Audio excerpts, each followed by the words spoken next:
No beating around the bush tonight, folks. We are ready to rock and roll here in Slater. Good evening, everybody. Welcome to Gilbert Tigers Baseball on Tiger Broadcast. My name is Keo Sleazer, and it is once again my honor and privilege to be the voice of Gilbert Tigers Baseball this season. It is the matchup you folks have been waiting for all week long. Last year, the Tigers came into Nighthawk Field and spoiled senior night for these Ballard Bombers. 1 year later, the Bombers are the number 5 team in the state. They are a whopping 17-2, and they are looking for revenge for the fallen seniors of the past. Miles Mudd, very dangerous arm among a whole list of dangerous arms on the mound tonight for the Bombers. Mudd has a minuscule 1.11 ERA. He's only walked 4 and has struck out 17 batters. We'll get you the Tigers starting lineup. Leading off in center field, it's going to be Braden Howard. Tommy McGuire bats second. He is on the mound for the Tigers tonight. Alden Short at shortstop, batting third. Matt Zaz batting cleanup at third base. Blake Bell is catching, batting fifth. Trip Sturgill is at first base, batting sixth. Batting seventh in left field is Mike Aleva. Seth Popish is in the DH spot, batting eighth. He will bat for designated player, right fielder Isaac Renzi, getting the start tonight. And then batting ninth, the senior second baseman, Josh Grauwinkle. This game was originally supposed to be played on Wednesday, but Mother Nature had other plans and rained it out. There was so much scrambling, in fact, to get tonight's game in that most of Ballard's game day staff and their PA setup is not even on site tonight. It's a bit of a skeleton crew here at the ballpark. So I'm the only voice everyone's going to hear for 3 hours, and whether they like it or not, we're ready to rock and roll as Braden Howard takes strike one to start this much-anticipated inter-conference matchup. 0-1 from Mudd. That is swung on and missed for a strike. Folks, it is a hot one today. Went and door-dashed for 6 hours before this game, and it is 88 degrees. It definitely feels like it's in the 90s with the sun beating down right now as Howard swings and misses at that one for strike 3, and that is out number 1. And here's Tommy McGuire. In case any of you folks are interested in watching the highlights from last year's matchup, that is linked in the description of this stream if you want to check that out during commercial breaks. Also, another housekeeping item. The Verizon signal is not the best out here. We're dropping about 16% of our frames, so that's a called strike. So if the video is a little bit choppy, apologies. Verizon just doesn't quite like this area of the state. It didn't like Boone either last year. So that one misses outside. 1-1 on Tommy. Tommy is leading the Raccoon River Conference in several categories. He has a .491 average, .586 on base, and 4 triples. Those are all the leading categories as he takes the ball. He's also scored 19 runs and started every single game for these Gilbert Tigers. He has been the Energizer Bunny that has made this team go. 2-1 for Mudd. That is inside. It gets behind Tommy. It's 3-1. It's Matt Zaz will jog over from his in-the-hole spot to get that ball as Alden Short awaits on deck. It was a fun one in Nevada last night. Both teams hit the ball well, 2 homers on each side, but the Tigers came away with an 11-5 win with home runs from Short and Eldred. So that is fouled back 3-2. Eldred not in the starting lineup tonight. He's getting his first game off of the season. Tigers have a full slate of baseball next week. Playing a little bit every day as that is well outside for Mudd for ball 4. He hasn't quite found that curveball yet. So we'll see if the Tigers get aggressive here with the speedy McGuire on base.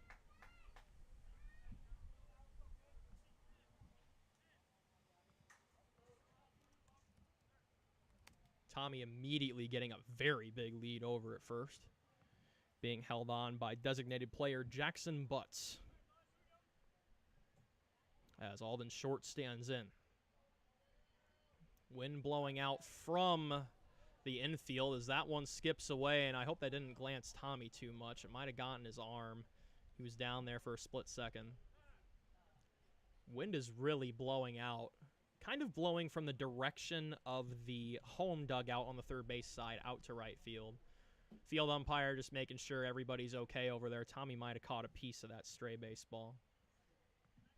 1 on, 1 away, inning number 1. Tigers and Bombers. Glad to see more of you trickling in. Chaos Sleazer here with you. We got started a little early tonight as Tommy's checked on again at first. Strikeout from Braden Howard and a walk from Tommy McGuire is how we've started this game. Also, welcome to any Bombers fans who might be joining our stream tonight. I know their radio crew is typically here. Is not here tonight as Tommy's checked on a 3rd time by Miles Mudd.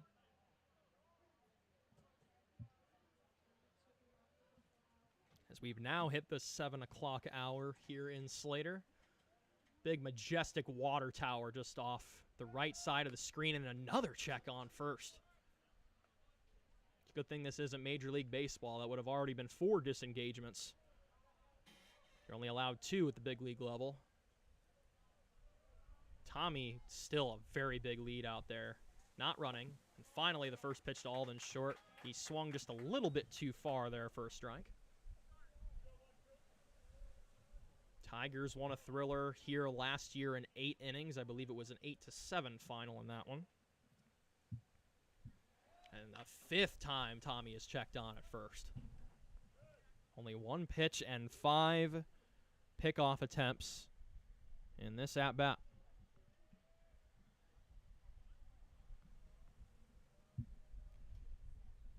Oh, 1 from Mudd. That curves away. Wind is also really blowing tonight as well.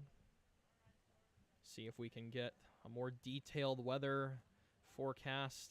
I like looking at AccuWeather. We'll pull up the Slater, Iowa page on there. Pull up the hourly radar. 1-1. Called strike, framed on the corner nicely by Bomber catcher Jake Clement. Yep, first thing I see on AccuWeather, heat advisory here in central Iowa for the next few days. Heat index of 107 in this area tomorrow. I will not be leaving my air-conditioned apartment tomorrow, folks, as that one is squibbed foul. Down the right field line, count is 1-2. Feels like 89. I'm going to call malarkey on that. It feels like mid-90s right now, coming from the broadcaster, having the sun shone on him in the booth. It'll cool down a fair bit once the sun sets in a couple of hours. Another check back on Tommy, 6-1. He dives back in safely. Wind gusts of up to 32 miles an hour tonight. So balls hit to right field will have a good chance of getting out of this park. 1-2 to short. That one's popped up foul out of play.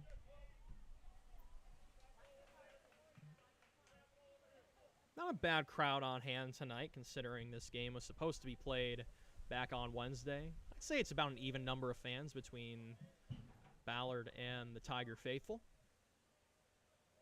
Another 1-2. Another pop-up foul, and camping under it and making the catch is Butts for out number 2. A valiant battle between Mudd and Short, but Mudd wins the battle. It'll be a P3 on the scorecard. And here's cleanup man Matt Zaz. Zaz has shown excellent discipline this year. 233 average, supplemented by a 411 on base. He's driven in 4. He's played in every single game. He's been a very reliable presence at third base for these Tigers. First pitch to Zaz in the dirt for ball 1. Tommy McGuire still getting a brave lead out there at first base. Blake Bell on deck for the Tigers should the inning continue. Another check back on Tommy. Not quite. The Ballard infield thought they had him. A few of them started jogging back to the dugout. It was close. But Tommy is 7 for 7, diving back in safe.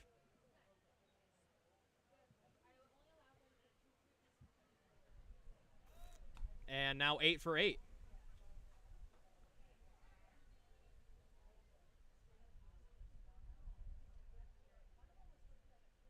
I think Mudd has thrown about the same number of pitches this inning as the amount of times he's tried to pick off Tommy McGuire at first. So that's a called strike to Zaz.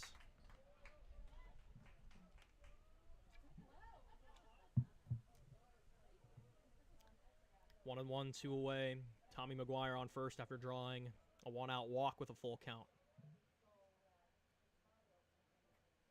1-1. Down low, 2-1.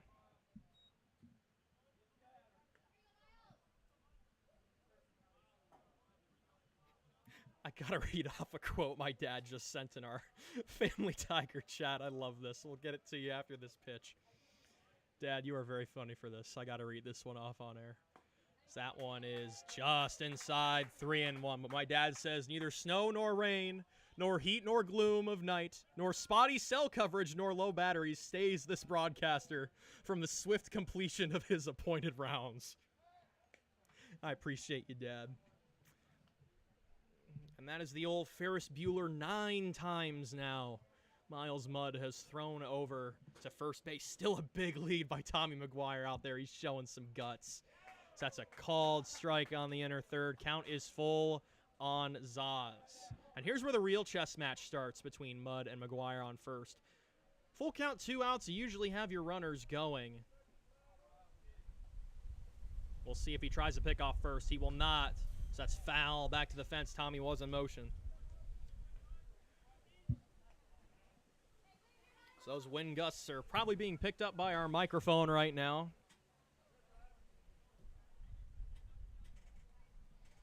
Very gusty tonight in Slater. Great atmosphere here at Nighthawk Field. It's right by the town pool. Nearby a couple of parks as well. Another 3-2. That one is on the ground to shortstop. Throw to first is going to be in time, and the Tigers can't capitalize on a Tommy McGuire walk. Tommy will have to hold the line in the bottom of the first when we come back.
And we're back on Tiger Broadcast as Tommy McGuire takes the mound. We'll read off the starting lineup for the Bombers.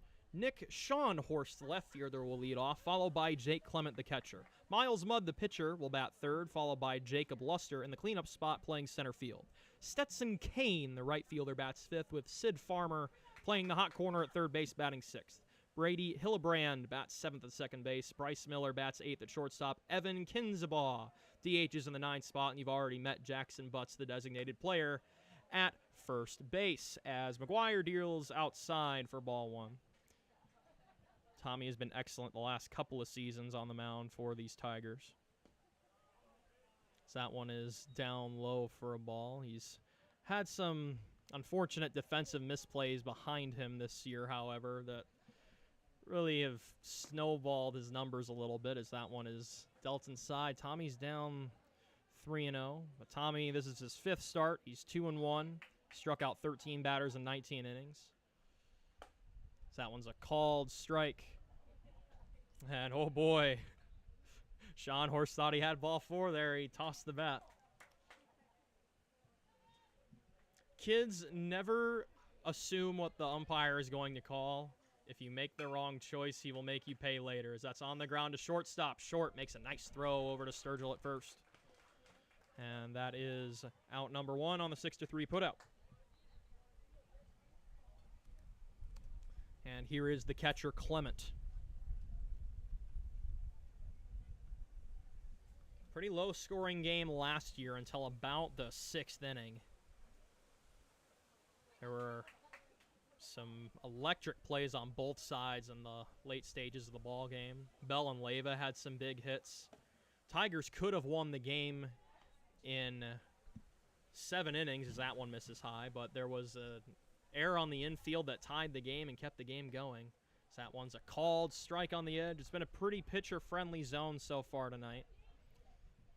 Bell and Clement have framed pitches pretty well, being rewarded by the umpire as that one skips away from Bell, count 2-1.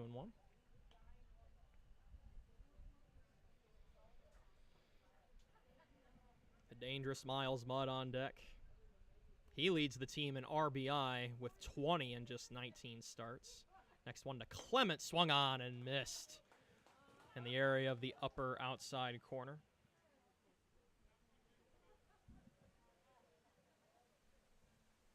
Here's the wind and the 2-2 from Tommy in the dirt, 3-2. I believe Tommy had 10 strikeouts here last year, if memory serves. I didn't really have much time to watch the tape back today, as I did have my fully extended DoorDash shift today. That's my main job, as that's fouled off to the right side. My plan this week, before Mother Nature intervened, was to do Gilbert Monday through Thursday and then have a big long dash day today on Friday, but we decided to pile them both on today.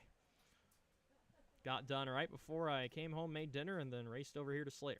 So that one is popped up, left side. That just drops foul out of Zaz's reach. It'll be another 3-2 to Clement, really making Tommy work here.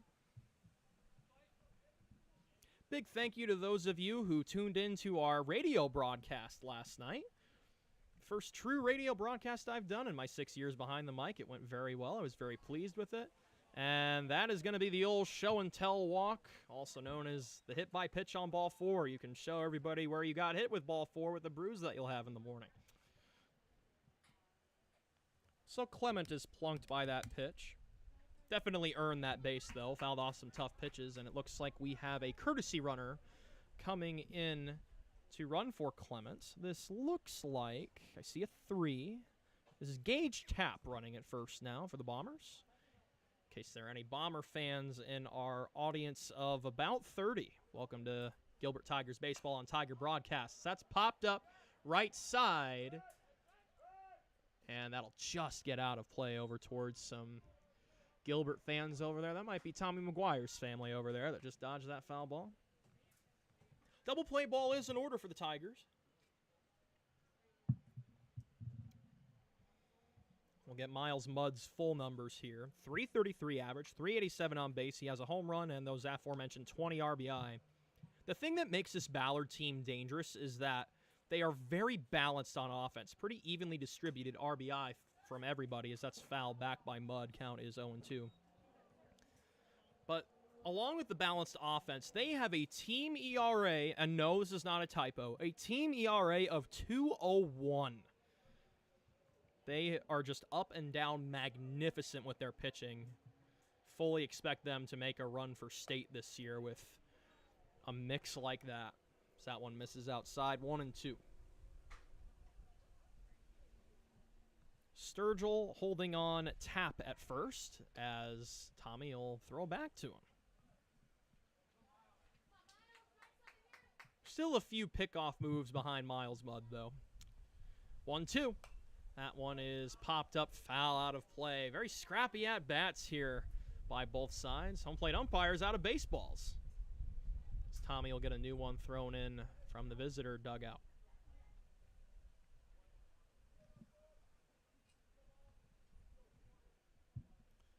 Another 1-2 to Mudd. Swing and a miss. Strike 3. That's punch out number 1 for Tommy, and there's 2 away. The dangerous Miles Mudd goes down.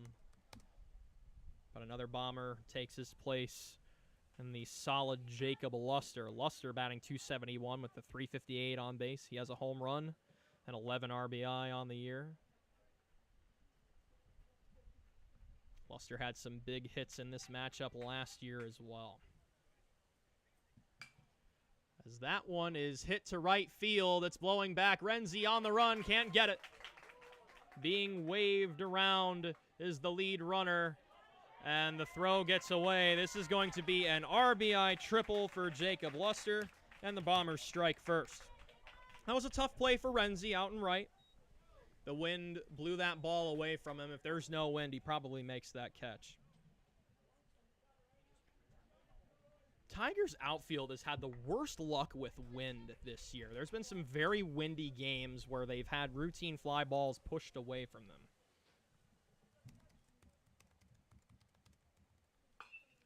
And that one is smoked to the left side by Stetson Kane, but goes foul.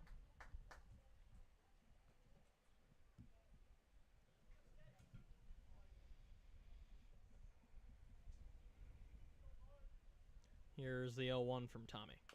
That one is tapped foul, and count is 0-2. 6-3 ground out by Nick Schonhorst, then a hit by pitch from Jake Clement. Miles Mudd struck out, and then Jacob Luster hit an RBI triple over the head of Isaac Renzi in left field moments ago, thanks to those 32-mile-an-hour wind gusts blowing out that way. 0-2 from Tommy. Misses high, 1-2. So you can hear another wind gust coming through, I'm sure. It is registering slightly on our microphone. Next offer.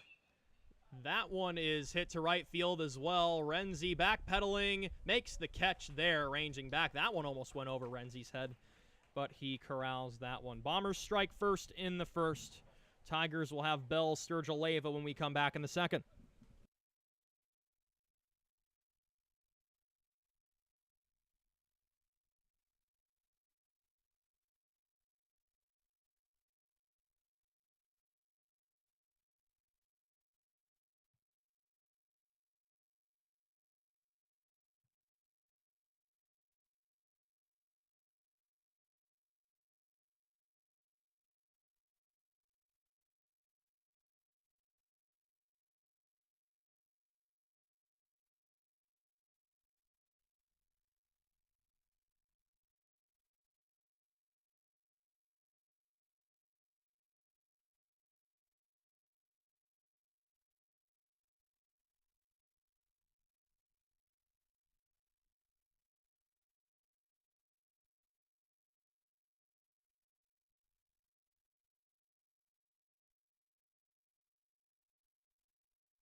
One to nothing our score here in the top of the second.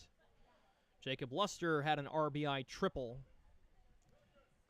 with 2 outs. In case any of you folks missed that, glad to have 31 of you with us here on Tiger Broadcast.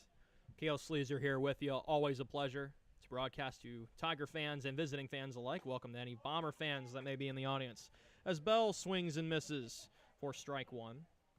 Bell had a very underrated at-bat in the game last night in Nevada. Had an RBI walk in the third inning that tied the game with 2 outs as he takes a strike. And that allowed the Tigers to snowball some runs in the third, and since then they did not look back. If Bell makes an out that at-bat, the Tigers might not win that game as he takes high and tight for a ball. Bell's numbers on the season, .245 average with a .403 on base. He's driven in 9 and has started every game behind the dish for the Tigers. And he's plunked by that pitch. Mudd's curveball hasn't looked the sharpest tonight. He's missed a couple of spots. And both sides now have 1 plunked batter apiece. And as expected, here comes Joey Pyfron to run for Blake at first, and we'll see if there's a cat and mouse game played here between Miles Mudd and Joey Pyfron. Joey getting a bigger lead at first. We'll see if it baits a throw. That one misses high and outside to Trip Sturgill for ball one. Tripp came off the bench last night and got hit by a pitch of his own. He leads the Raccoon River Conference, I believe, and hit by pitches with 7. That one's hit well into center field. That one is back. That is over the center fielder's head. Pyfron is going to be waved all the way around. And a throw to the plate is not in time. It was an aggressive send from Coach Gall. It wasn't a bad play at all by Jacob Luster. He got it in quickly, but it just missed the mark, and Joey Pyfron slides in safely. Trip Sturgill ties this game at 1. And now the Tigers can take the lead with Micah Leyva standing in. Still nobody out here in the top of the second. This is going to be a back-and-forth affair just like last year. And I am here for it. First Tiger hit of the night is a big one. Leyva takes a strike. I would argue that Micah had a career-changing at-bat here last year. Had a big 2-out single that put the Tigers up in front at one point in this game last year as that was swung on and missed. Micah did not have the best offensive season last year, but he's really bounced back since that moment late last year. This year, Micah's batting .286 with a .355 on base and has played stellar defense wherever he's been in the outfield. He's got Trip Sturgill to work with at second with nobody out. 0-2 from Mudd. Swung on and missed for strike 3. A hearty fastball toward the outer third there from Miles. That's his second punch out. Here's Seth Popish, the DH.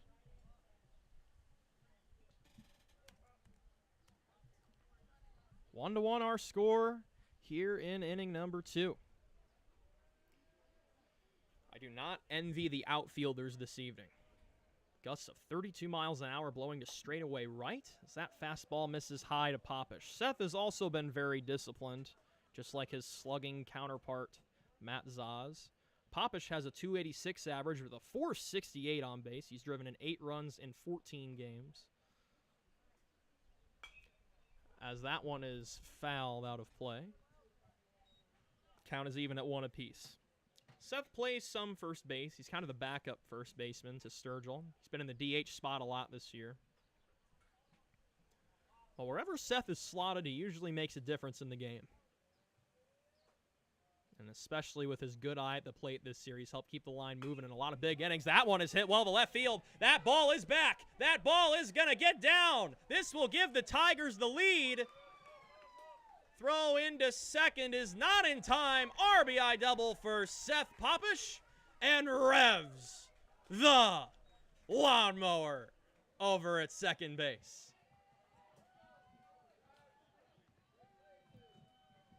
I don't think it would have mattered if there was wind or not. Seth got a good piece of that ball, and the Tigers lead 2-1. Really squaring up one of the better pitchers in the Raccoon River Conference, Miles Mudd. And here comes Josh Grauwinkle. Grauwinkle pitched very well last night, got the win in Nevada. So that one misses inside. He gave up 5 earned runs, but both of those were on long balls. Those were really only the 2 mistakes he made last night. Everything else was pretty much lights out to those Nevada Cubs on the road. So that one is fouled back by the senior. Josh has also shown pretty good discipline this year. His average isn't in the best spot with the 152, but it's supplemented nicely with a 349 on base, so he walks just about 20% of the time, either a walk or a hit by pitch. 1-1 to him. Just inside for a ball. Ballard crowd liked where that one was. The home plate umpire did not. Braden Howard awaits on deck. He'd be at the top of the order if the Tigers can keep this one going. And that one just misses inside. 3-1. This would be a big win for the Tigers if they could pull this one off, especially after their heroics here last year. So that one misses down low for ball 4. More excellent discipline from Tiger batters as Grauwinkle lays off 3 very close pitches there. And we're back to the top of the order with Howard. Howard did punch out on 3 pitches last time. And the Ballard coaching staff wants to talk it over. Let's get our scorecard organized here.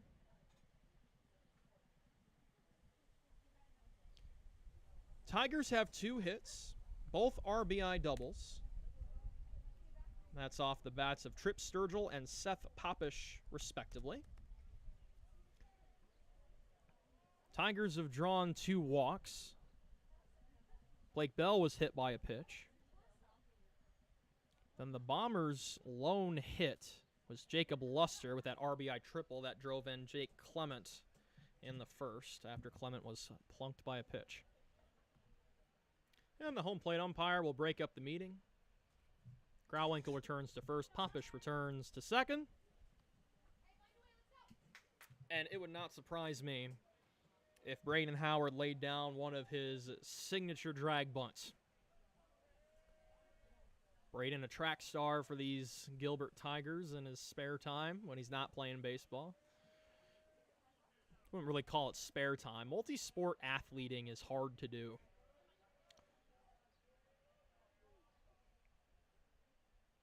First pitch, misses down low to Braden. I love calling Braden Mr. Hustle with how quick he's been. Throw back to second, not in time to get Popish. Mudd is not messing around with those base runners tonight.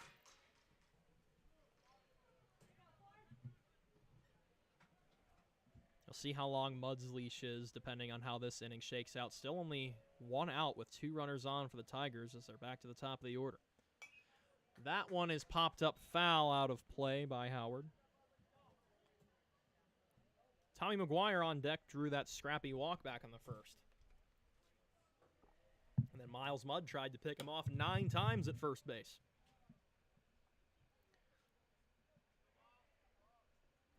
One in the dirt. Good stop by Clement.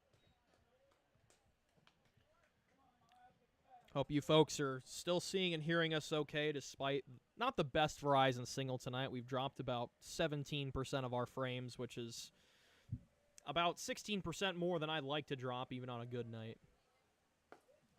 Essentially, it means the signal is choppy and the video's choppy, and I don't like that. That was a called strike. Count is 2-2. Big leads by the runners not being held on. 2-2. Called strike 3 on the corner. That's the second time that Howard has punched out tonight.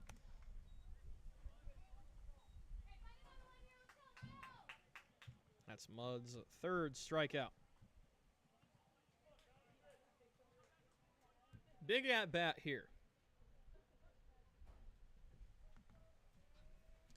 If Tommy can get one into the outfield, I'm sure Seth Popish will be sent. That's fouled by Tommy.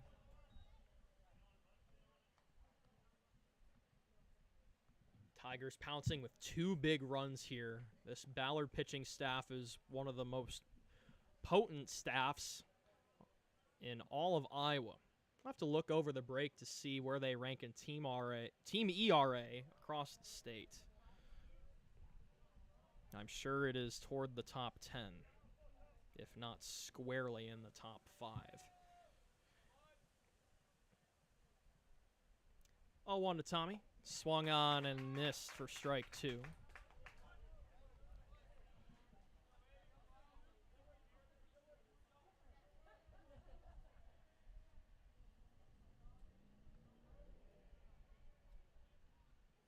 McGuire waiting the 0-2 for Mudd. And here it comes. That's chopped on the ground to second. It's cleanly gloved and a routine play to get Tommy McGuire out at second. But the Tigers strike for 2. They're up 2-1 over the Bombers. Folks, don't you dare go anywhere. We've got another instant classic brewing here at Nighthawk Field.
And we're back with the bottom of inning number 2. It's the Bombers' turn. 6, 7, 8. Sid Farmer, Brady Hillebrand, Bryce Miller due up against Tommy McGuire.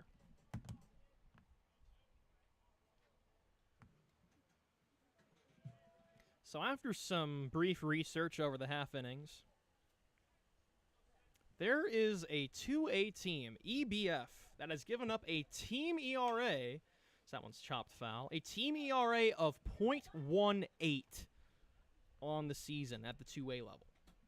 The Bombers are not top 5 in the state when it comes to team ERA. The top 5 teams are all under 2. So that's a called strike on Farmer. That's 201 team ERA at any level is still absolutely fantastic. It's helped the Bombers to a 17-2 record to start their year as that one skips away from Farmer.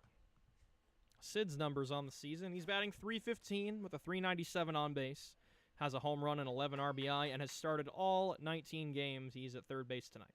1-2. Chopped foul, and we'll do it again.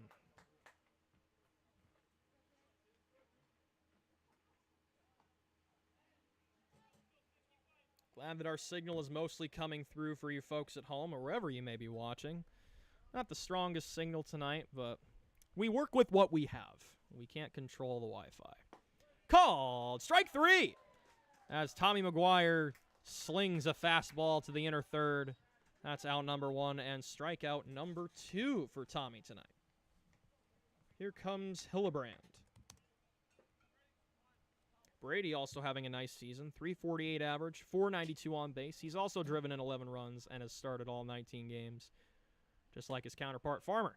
So that one misses high for a ball.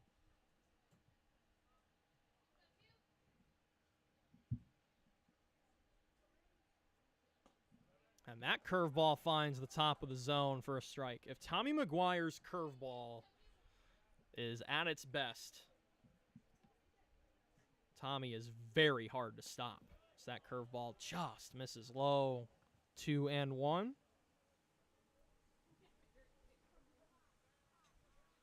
Next offering. Inside 3-1.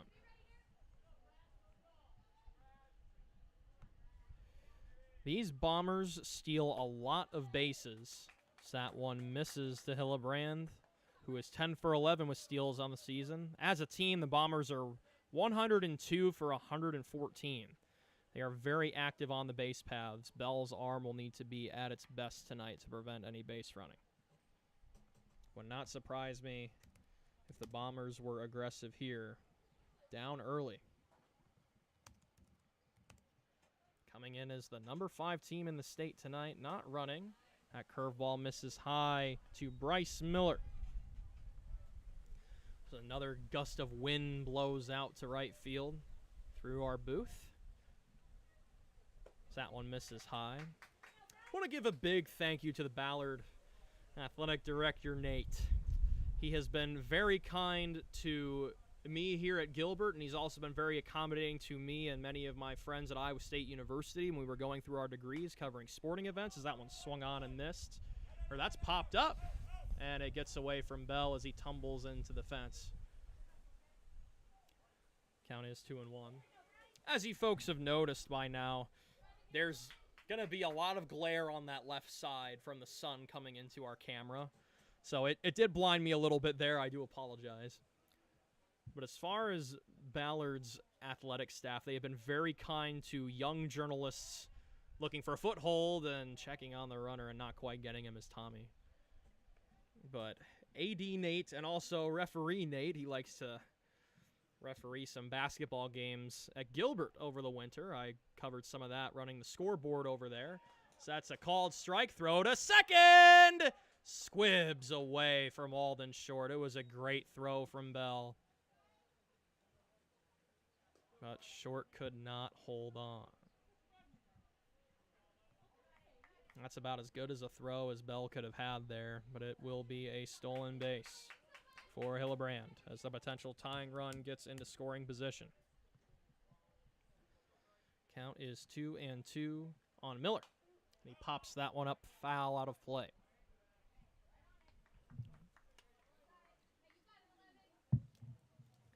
any of our listeners / viewers are in the central Iowa area, really anywhere in the state, really, please stay hydrated this weekend.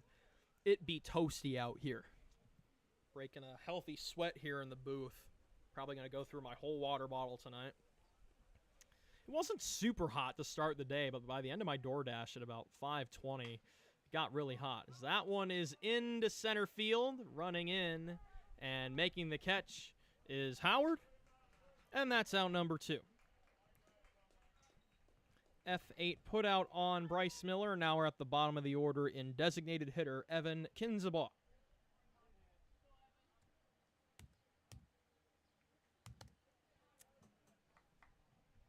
Kinzenbaugh, one of the better young spark plugs on this team. He's batting .462 with a .562 on base.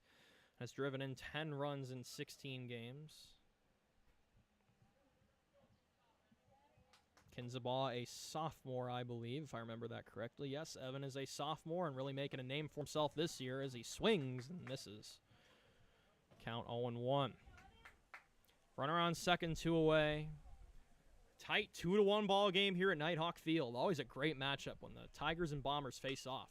That one is on the ground to first. It's cleanly gloved by Sturgill. Underhand to Tommy McGuire. Covers nicely at first. And Tommy tight ropes out of trouble here in the second inning. The Tigers will be back in the top of the third with 3-4-5. Short, Zaz, Bell when we come back.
And in steps Alden Short to start the top of inning number 3.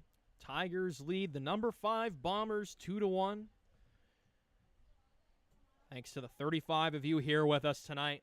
K.O. Sleazer on the mic, always a pleasure. No other way I would rather spend a Friday night. First pitch to Short. That one is on the ground, bobbled at third, now picked up at shortstop, throw to first, not in time.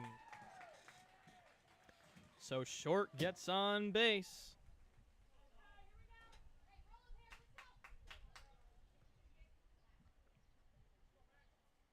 We'll score that an error on the third baseman, Sid Farmer.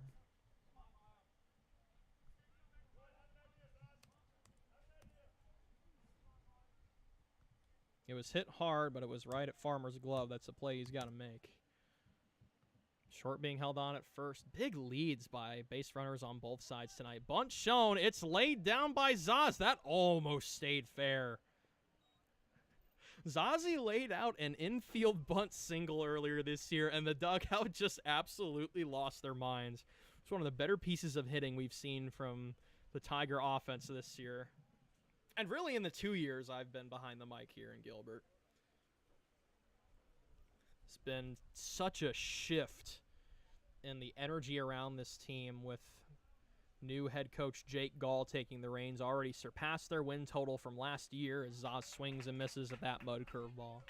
Tigers had a 7-20 regular season record last year, and in the middle of June here in 2025, they sit at 9-8.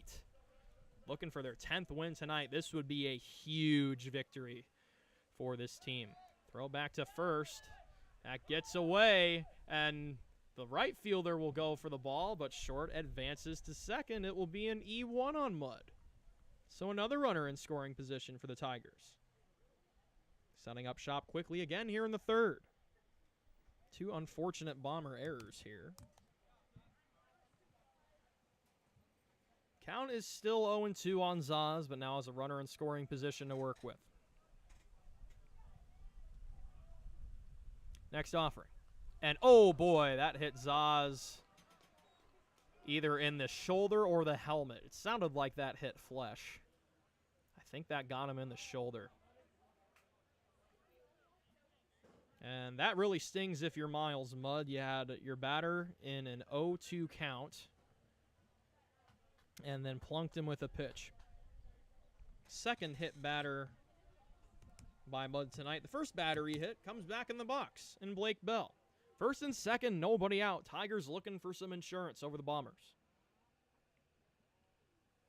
And Bell shows bunt, pops it up foul. That was more of a defensive bunt. That one bared in toward his dome. Mudd has not looked the sharpest tonight on some of his pitches. His fastballs have tailed a bit, and his curveballs haven't curved in the strike zone. They've often curved low and away.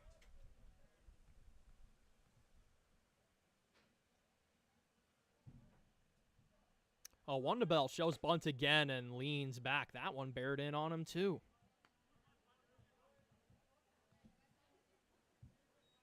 Trip Sturgill awaits on deck. He had the game-tying RBI double back in the previous inning. Short on second, Zaz on first. Big leads, not being held on. Bell showing bunt again and pops it up foul to the screen.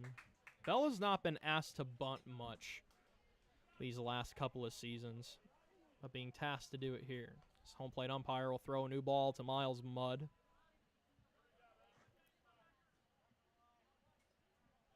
As that sun sets lower and lower and glares in from left field.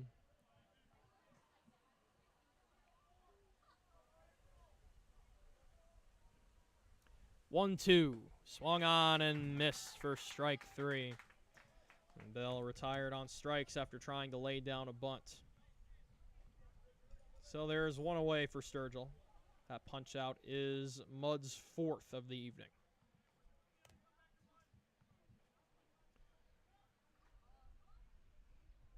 Wind still blowing out kind of to right center.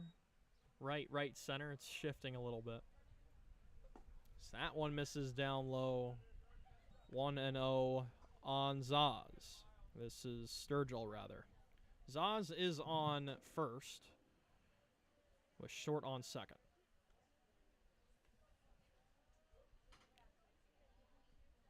1-0 to Sturgill. That skips away. Runners will advance. Clement took a second to find the ball there.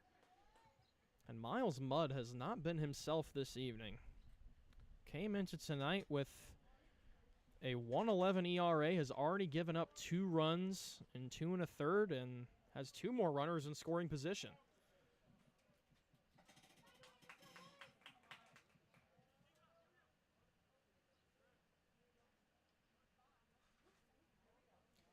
Here's the wind and the 2-0. That misses high, 3-0. And this begs the question, how long is Miles Mudd's leash if this continues? 3-0. Called strike on the edge. Not a bad one to take there from Sturgill. Micah Leyva awaits on deck. He punched out back in the second. 3-1. That one is on the ground. Foul down the left field line by maybe 3 feet. And Mudd fights back to make the count full, 3-2. Bombers got their run in the first. Tigers got their 2 runs in the second. In position to potentially get 2 more here. 3-2. That one is on the ground to shortstop. This will score a run as Sturgill has the 6-3 RBI ground out. It's now 3-1 Tigers. Second RBI of the night for Tripp. So now it's 2 away with Zaz at second for Micah Leyva.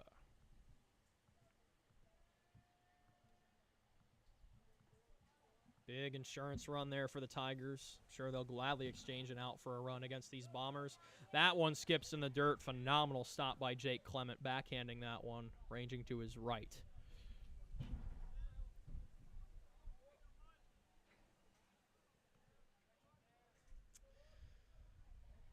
Here's the 1-0, and swung on and missed. That one tailed away, but Leyva chased. Should the inning continue, it's Seth Popish on deck. He had an RBI double that drove in Sturgill in the previous inning. 1-1. Swing and a miss. High heat there from Miles Mudd. Count 1-2.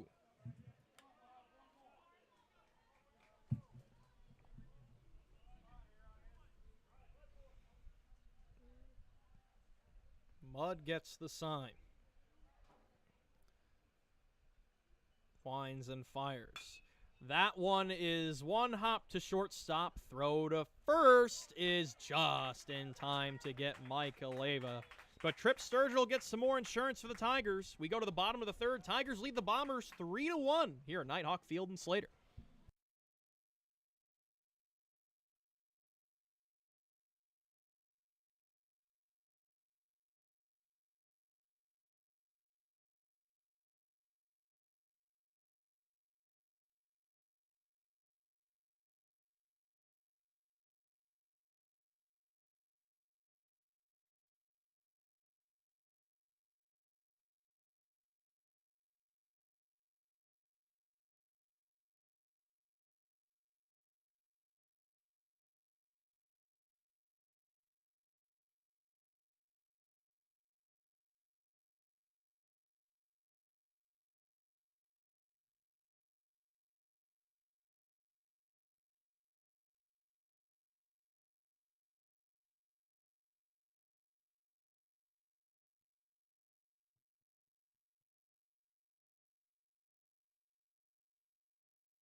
Top of the order, bottom of the third for the Ballard Bombers. Schonhorst, Clement, Mudd. Tigers lead 3-1. Looking to upset these Bombers on their home field for the second year in a row. This one would be even sweeter than last year. So the Bombers are 17-2 and ranked 5th in the state. So that one's popped up foul to the screen. Tommy McGuire still in the game for the Tigers. Does look like there's some action in the Bomber pen. As that one is lined. One hop, but squibbed away from Alden Short at shortstop. It's a tough play. Runner is on. I'm honestly surprised that Short got to that ball. Schonhorst hit it well. We'll give him a single. That is the first Bomber hit since the RBI triple by Jacob Luster in the first.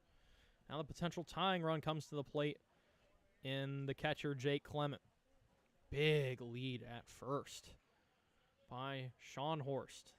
Base runners are being very adventurous tonight. There's a nice frame by Bell on the outer third with the curveball. Strike one. Umpires across play this week in Gilbert games that we've been at, they've been pretty pitcher/catcher friendly, have rewarded good frames, rewarded pitchers hitting their spots. As that one swung on and missed, throw to second is in time from Bell. Guns down, Nick Schonhorst going for second base. And that was a strike on Clement. It's 0-2 with one away now. I mentioned earlier, Bell's arm will need to be sharp to cut down a base steal heavy Bomber team. And it was strong there. 0-2. Called strike three. Curveball on the edge. That McGuire curveball is bending in all the right places tonight. That's Tommy's third punch out of the evening. And here comes Miles Mudd, who had one of those punch-outs earlier.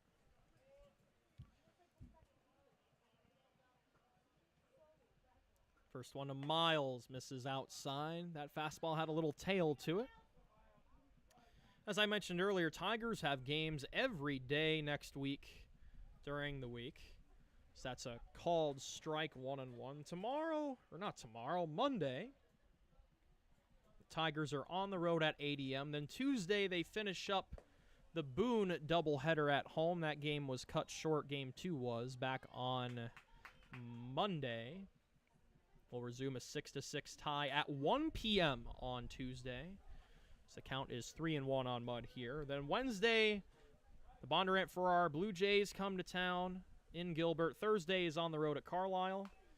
So that one's foul by Mud. And then Friday, it's the Prange Classic, hosted at Ankeny High School. We have been greenlit by Ankeny to stream both of those games on Tiger Broadcast. Unfortunately, Carlisle has informed us that they have restricted video rights there, so no Tiger Broadcast for that one as Mud takes ball 4. But that will be on the Carlisle broadcast. We'll get that information to you folks when the time gets closer next week. That's the second walk issued by McGuire.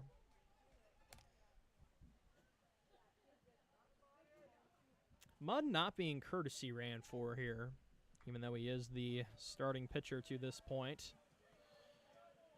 And here's Jacob Luster, who had the blow in the first with the RBI triple with 2 away. That curveball finds the zone for a strike. Hope you folks are still seeing and hearing us okay. Not the best Verizon signal tonight, but it's coming through just enough. That misses up high. I know I say this every night, but I'm going to say it again because I love my mom. Thank you, Mom, for keeping me updated on how the stream looks on the other end.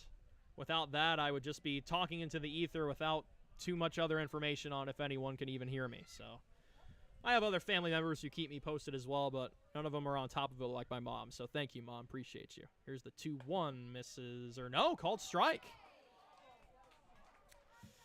Ballard crowd thought that missed. Frankly, so did I. But it's a called strike. It's 2-2. Next offering to Luster. Runner goes. That is on the ground. And as Short was ranging over to second, it went past him. That's just a tough break for the Gilbert defense. It's a base hit for Luster. He's 2 for 2. He has 2 of the 3 bomber hits tonight. And here's Stetson Kane with runners on the corners and 2 away. Kane had a hearty fly out to right field last time. It was flagged down in the wind by Isaac Renzi. Glad to see Isaac getting more playing time. Speedy outfielder, scrappy base runner. Whenever he does see action in varsity, he usually does something to help these Tigers do well. So that one missed high, ball 1 to Kane. Folks, I don't know about you, but I'm very excited for Sunday night. We've got our first Game 7 of the NBA Finals in 9 years, featuring Iowa State's own Tyrese Halliburton, as that's a called strike. Pacers lit up the floor last night to force Game 7, and I will be sat in front of my TV Sunday night at 7 p.m. as Pacers and Thunder will square off. Swing and a miss. High zone fastball, and stealing second uncontested is Luster. Will be defensive indifference there. Count is 1-2. Now 2 runners in scoring position. Good play there by Bell just to eat it. McGuire needs one more strike, and he almost had it there as that one is spoiled by Kane to the screen. As jogging over to get that stray baseball is Sid Farmer from the on-deck circle. 1-2, 2-on, 2-run game. Another 1-2 misses outside, 2-2. Big at bat in this game. If Kane puts it in the right spot, this could tie the game. Big out for Tommy McGuire to get here. Here's the 2-2. Just outside for ball 3. Should the inning continue, it is Sid Farmer on deck. He struck out his first time. One of the biggest pitches of the game coming up here. 3-2. Up high, ball 4. This inning will continue with the bases loaded. Tommy McGuire immediately saw the Gilbert pitching coach come out, and he tried to wave him off with the glove as if to say, "No, coach, I got this. You don't need to come out here." But they'll talk it over anyway.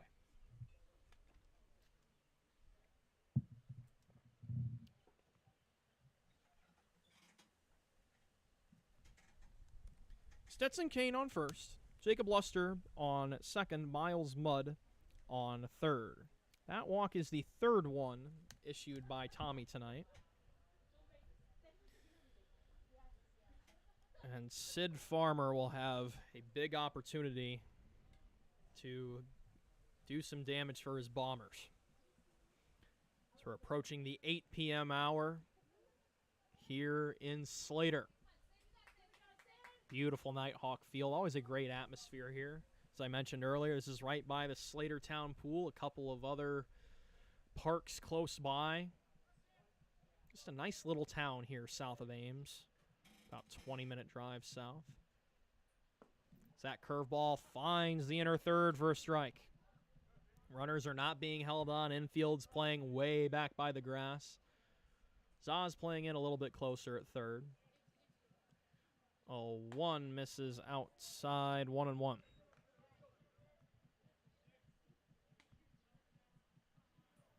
Farmer has 11 runs batted in. He's played in every game. Big spot here. That one's fouled back to the screen. Tommy McGuire just needs one more strike to get out of the inning. 3-1 our score. Bombers have not scored since the first. 1-2 from McGuire. Oh boy, that will hit Farmer. And that's an unfortunate break for Tommy and the Tigers as the Bombers now only trail by 1. RBI HBP for Sid Farmer.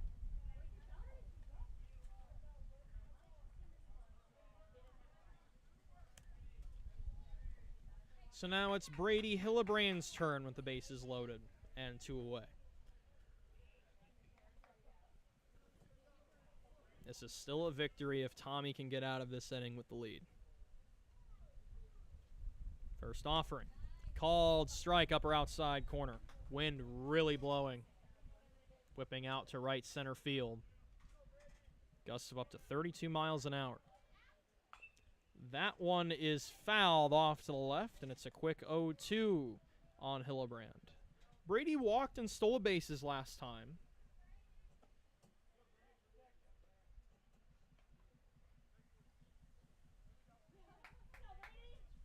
Home plate umpire will get some new baseballs from the home dugout.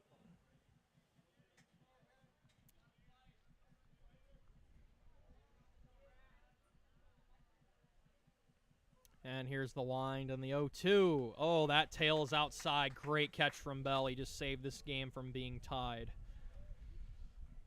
I half wonder if the wind is blowing hard enough to push some of these balls outside. It really is blowing that hard. Wind gust picked up right when Tommy released that ball.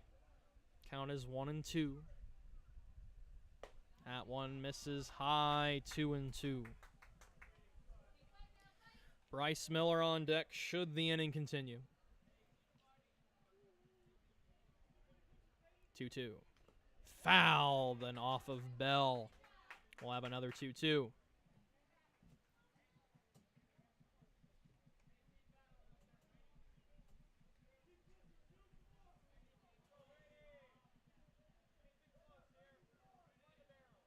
Another 2-2 from Tommy.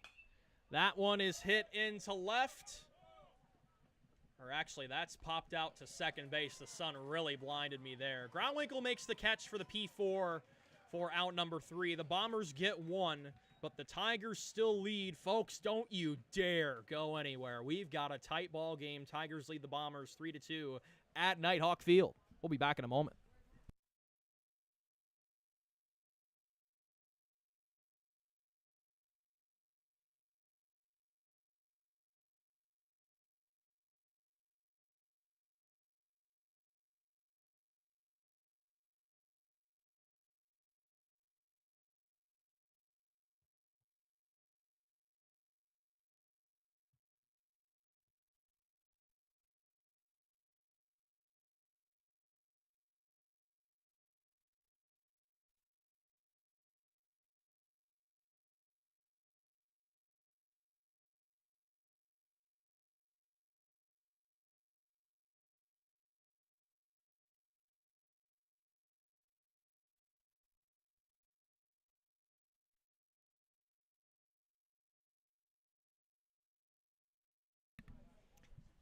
And we're back with Seth Popish set to lead off the top of inning number 4 for the Tigers. It'll be Popish, Grauwinkle, Howard, 8-9-1. Back and forth affair here in Slater. Tigers, Bombers is always a good time here on Tiger Broadcast. So that one is dealt inside. It's still Miles Mudd on the mound. I'm sure his offense scoring 1 run will help his shelf life here in this game. So it's now only a 1-run game. Popish hits that one into left for a base hit over a jumping Sid Farmer at third, and the leadoff man is on for the Tigers. And Seth is 2 for 2 on the night. Both sides now have 3 knocks apiece. Grauwinkle drew a walk his last time. And he'll show bunt here and squib it foul for a strike. Josh has laid down some really good sacrifice bunts this year. I can't remember which game it was, but there was a night where he laid down 2 really good ones in consecutive at-bats. Definitely one of the better bunters on this team, as that's a called strike toward the inner third.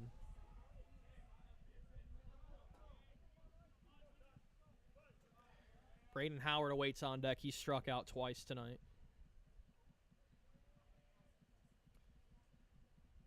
0-2 to Grauwinkle. That is called strike 3 on the edge, and Josh knew it. Well-located pitch there from Miles Mudd. That's his 5th punch out of the night. We're back to the top of the order with Braden Howard.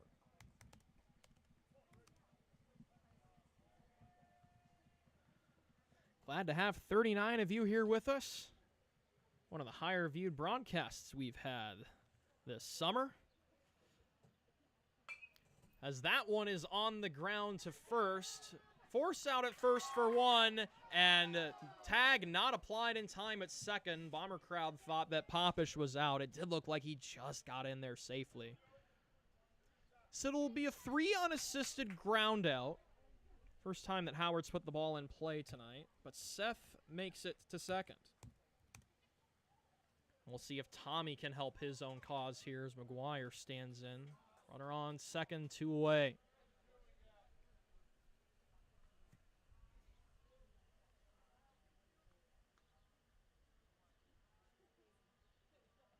First one to Tommy, tails outside on the fastball for ball 1.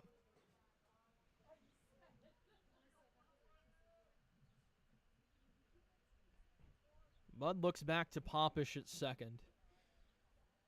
Now winds and fires. There's a strike upper outside corner, well located by Miles. 3 runs on 3 hits, no errors for the Tigers. 2 runs on 3 hits, 2 errors for the Bombers. 1-1. That tails outside, 2-1.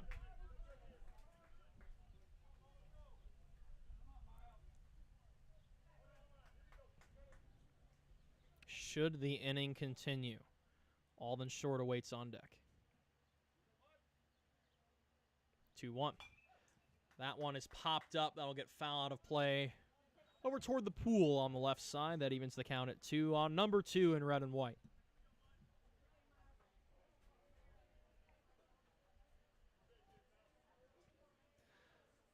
Mudd gets set. Looks back at second. Winds and fires. And called strike 3 on the edge. McGuire not happy with that one. It was borderline. Could have gone either way, but that ends the top of the 4th. Bombers will bat in the bottom of the 4th when we come back.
Folks, I am as big of a fan as Tommy McGuire as the next Tiger fan, but Tommy works so quick, he doesn't give me much time to turn around and compose myself between innings.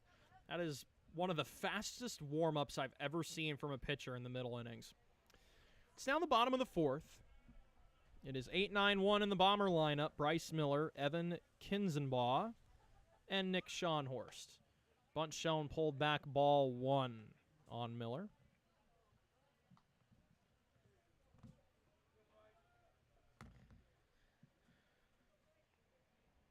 (1-0) from Tommy. That's popped up right side.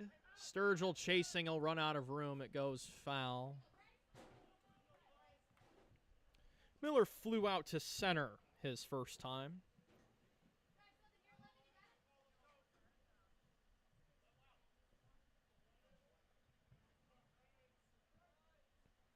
(1-1). That one is hit into left. That will get down for a base hit as Leyva collects and a leadoff man is on. It's now Kinzenbaugh's second turn.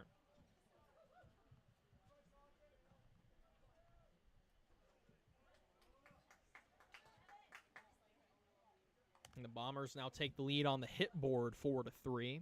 Still down on the scoreboard 3-2 here in the fourth. Still a lot of time left. Bunt shown, it's laid down, foul. Kinzenbaugh had a 3-1 ground out last time. First base was covered very nicely by Tommy McGuire. There are a lot of great all-around athletes on this Tiger team. Alden Short plays anywhere you want him to defensively. Tommy plays great defense everywhere in the outfield and on the mound as he checks on the runner at first. Pretty much every outfielder on this team can play any outfield position pretty well, too. So that one is fouled on the bunt attempt. Count is 0-2. Got a lot of great position players that can come in and pitch. Trip Sturgill and Matt Zaz both have 2 saves of their own, now manning the corner infield. And we have a brief stoppage here. I think Kinzenbaugh wants to ditch the sunglasses. I saw him hand a pair of shades to a teammate in the dugout. Leadoff man is on. Count is 0-2. Potential go-ahead run at the plate in Evan Kinzenbaugh. Big lead over at first.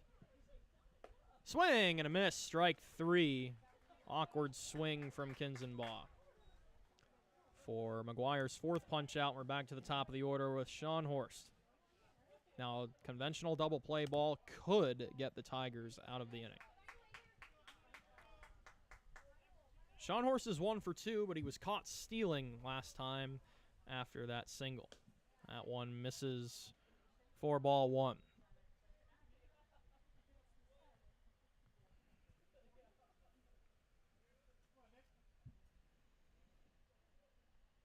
(1-0).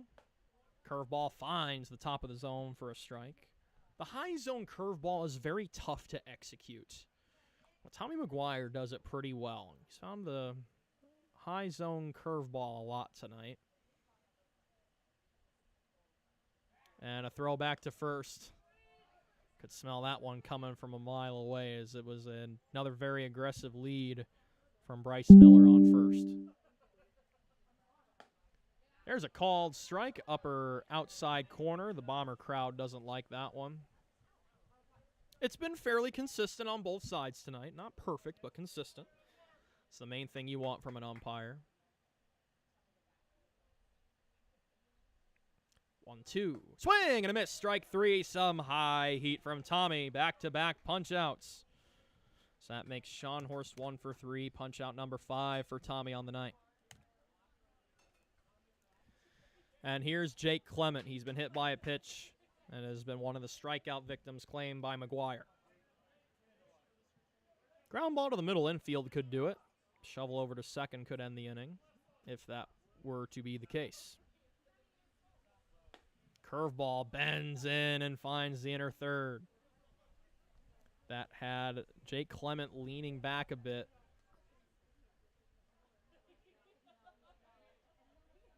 Here's the 0-1.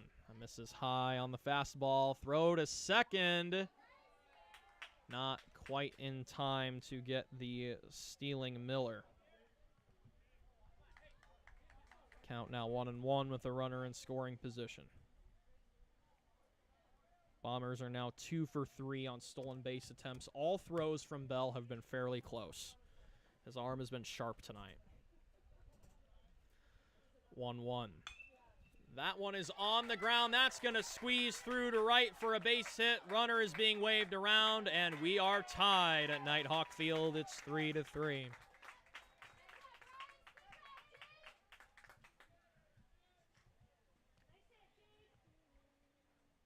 So Clement ties the game with an RBI single just past Josh Groundwinkle over at second base, ranging to his left. And Miles Mudd has a chance to help his own cause as we're now essentially reset on the scoreboard.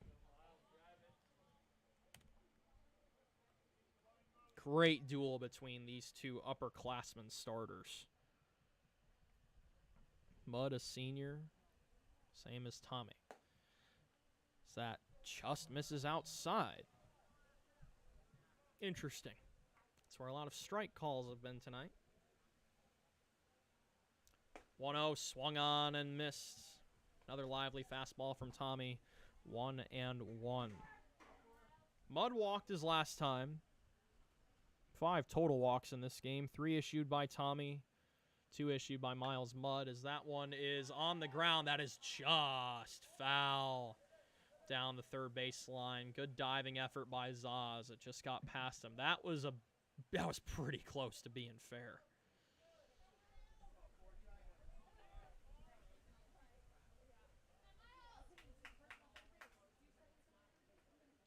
Count is 1-2.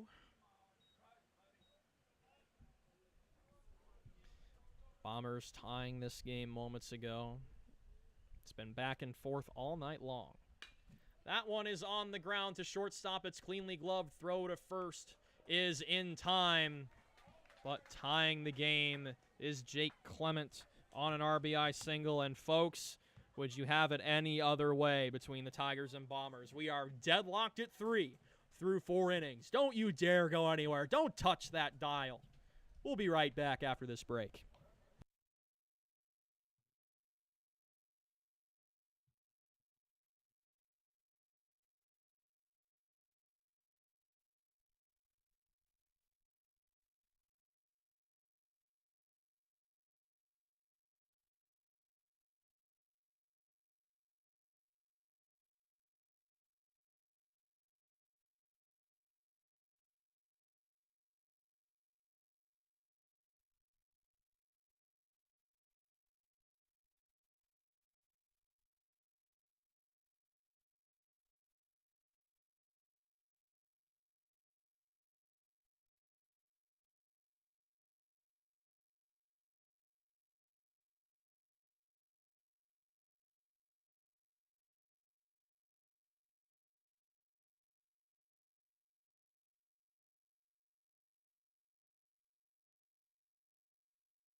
Friday night baseball, tie game, Gilbert Tigers.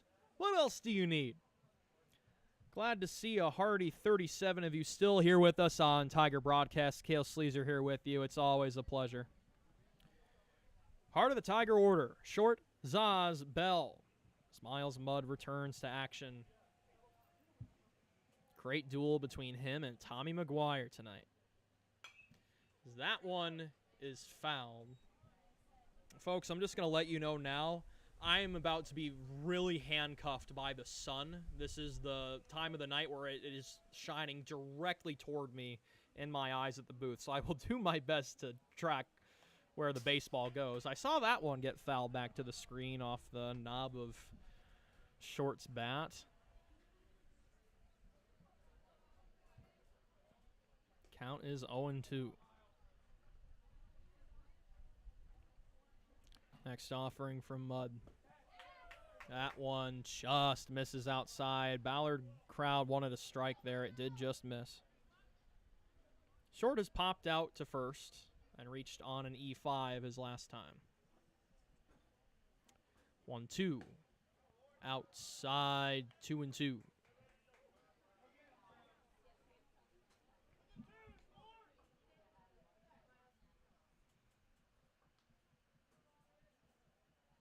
Bud cycling through signs with Clement, now gets one he likes, 2-2. That one is flown into right center field. And running over and making the catch on the run is Jacob Luster. And Short is retired via the F8. Here comes Zaz with one away. Wind still blowing out pretty hard to right. Gusts around 32 miles an hour. We'll refresh the hourly radar here for Slater.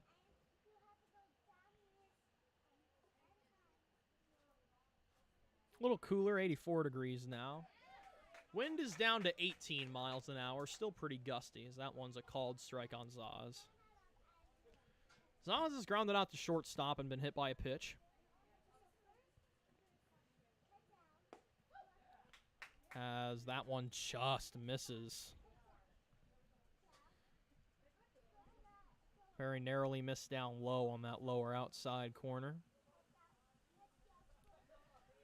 1-1 from Mudd. Swung on and missed. Good curveball toward the outer third.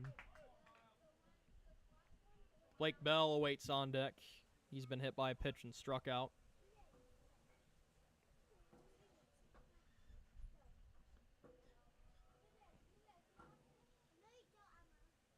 And that one is popped up right over to second. And it's a bunny hop catch by Brady Hillebrand out there for out number 2. See if Bell can get a rally started here.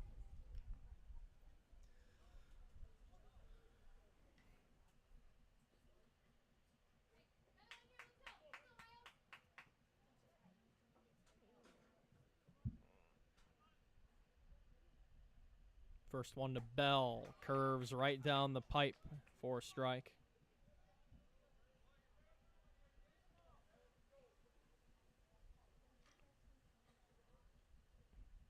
Oh, 1.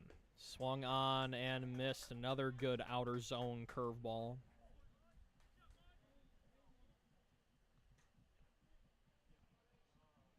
We are deadlocked at 3 here in the top of inning number 5. 0-2 from Bell. That misses outside, 1-2.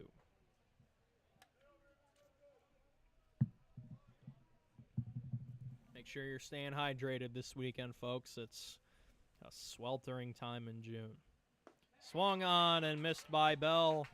And the Tigers go 1-2-3 in the top of the 5th. We'll be back with the bottom of the 5th in just a moment.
Folks, we've got some defensive switches here for the Tigers going to the bottom of the 5th. Matt Zaz is now on the mound. Josh Groundwinkle moves from second to third. I believe that is Joey Pyfron out at second base now. And I believe the odd man out is Tommy McGuire. It still looks like Leyva in left and Howard in center. Or no, Howard is now in right. I think Tommy did move out to center. So that means Isaac Renzi is the odd man out. Zaz has been very good in relief this year. We'll pull up his numbers. Has only given up 1 run in 8 2/3 innings pitched. .81 ERA. 8 strikeouts in those 8 2/3 innings. Just 4 hits and only 1 walk.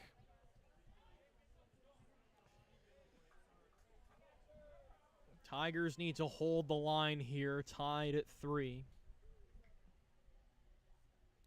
It's going to be 4, 5, 6 for Ballard, Jacob Luster, Stetson Kane, Sid Farmer. Tigers trying to knock off the 17-2, number 5 ranked Bombers. As that one is lined past a lunging Joey Pyfron for a base hit. And taking a wide turnaround first and stopping is Luster. He is now 3 for 3 on the evening.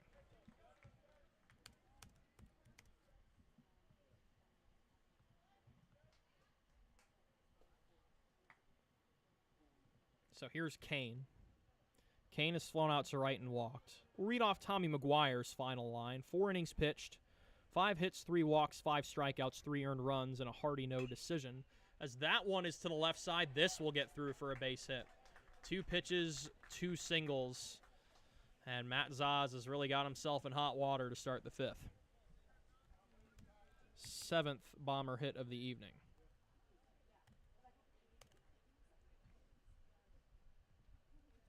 Here's Sid Farmer, who drove in a run after being hit by a pitch with the bases loaded.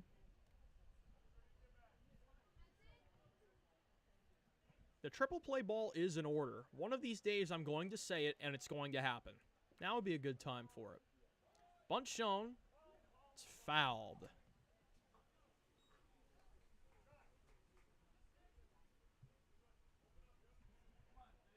Farmer, in his first at-bat, struck out.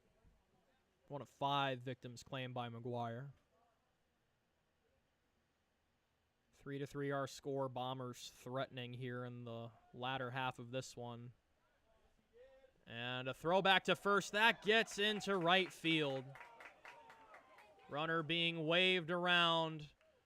And that is going to be a very costly error for Blake Bell as he pounds his helmet in frustration. Bombers lead 4-3. It's now a runner on third with a 1-1 count. First error tonight for the Tigers is a very costly one. Bell had the runner caught at first. He just sailed it.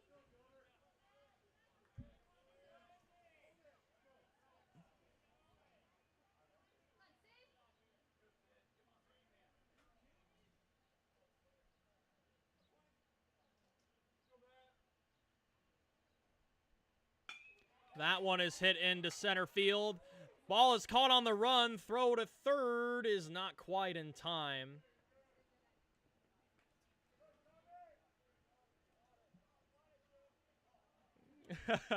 And it looks like Farmer didn't know that ball was caught for a moment. Got to give credit to the kid for hustling. It'll be an L8. Runner stays at third, and that's the first out of the inning. Here comes Brady Hillebrand.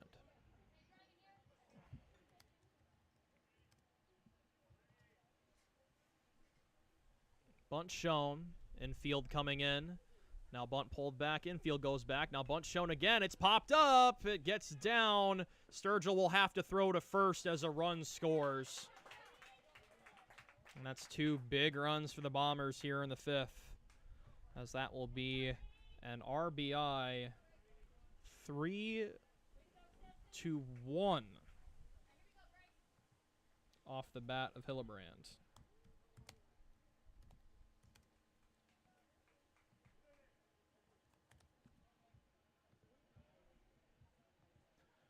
So here is Bryce Miller, who's 1 for 2 with a stolen base.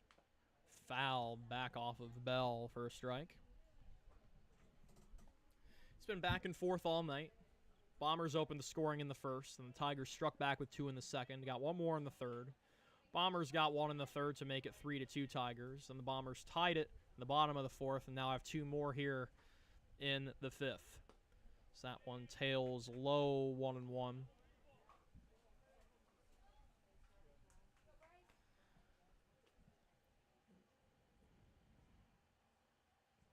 One.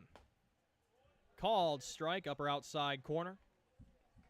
Tigers come into tonight with a record of 9-8. Had a great road win last night at Nevada. Great home runs from Short and Eldred. So that one's on the ground to third. Cleanly gloved by Grauwinkle. Throw to first.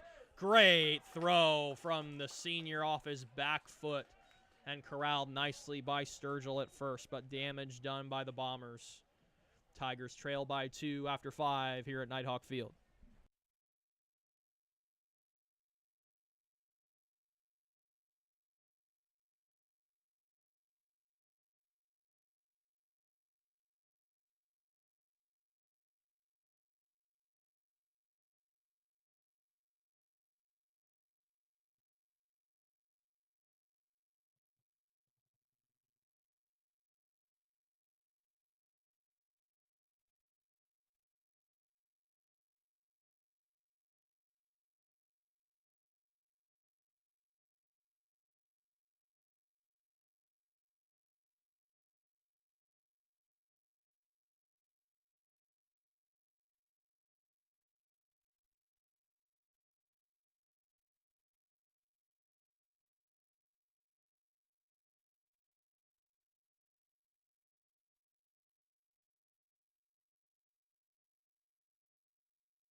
Bombers have a new man on the mound.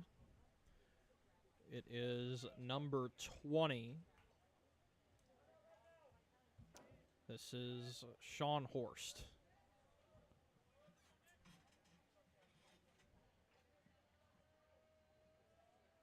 First pitch from him.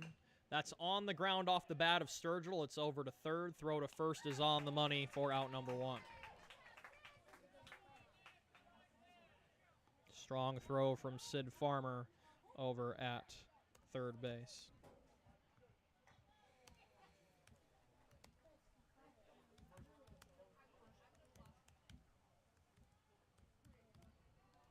Quickly penciling in, or typing in rather, Sean Horst's name here into the pitching column. So that's a called strike on Micah Leyva. Glad to have 36 of you still here with us. Kale Sleazer on the mic. As that one is hit well into left field. That is back. That is caught. Leyva gave it a ride, but it was flagged down nicely by the new left fielder. Sean Horst came in from left. Don't know who's out there now, but 2 quick outs for the Tigers. They're now down to their final 4 outs, trailing by 2. Hardy F7 on the line of Leyva, and here comes Seth Popish. He's 2 for 2 tonight with an RBI double. That's a called strike. We'll see if we can find Sean Horst's pitching numbers here on the season. 2.03 ERA in 10 1/3 innings pitched. This is his 7th appearance as Zaz fouls that one back. Funny enough, Sean Horst is hurting the team ERA coming into tonight. The team ERA is 2.01. His is a whopping 2.03. Very damaging to the team ERA. Folks, I got to be honest, even though the Bombers are the Tigers' opponents tonight, it would be cool to see them keep it up after tonight and potentially make a run with the way that this lineup is constructed. They have been very sharp this year. Hoping for a Tiger win tonight, but a Bomber run wouldn't be the worst thing in the world should the Tigers exit the postseason early. So the count is 1-2. I do have a soft spot for Ballard. Back at Iowa State University, the Sports Media Club president, Brock Bierman, was a Ballard alum. He does a lot of work here for the Bombers and their sports. So that one tails inside 2-2.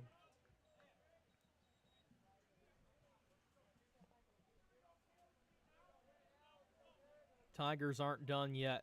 They're still trying to put something together here in the top of the 6th. So that one misses just high as the Ballard crowd wanted a strike. Popish's eye has been excellent this season and has extended to tonight, trying to keep the inning alive for Josh Grauwinkle on deck. Payoff pitch. That one is lined to center and off of the glove of center fielder Jacob Luster.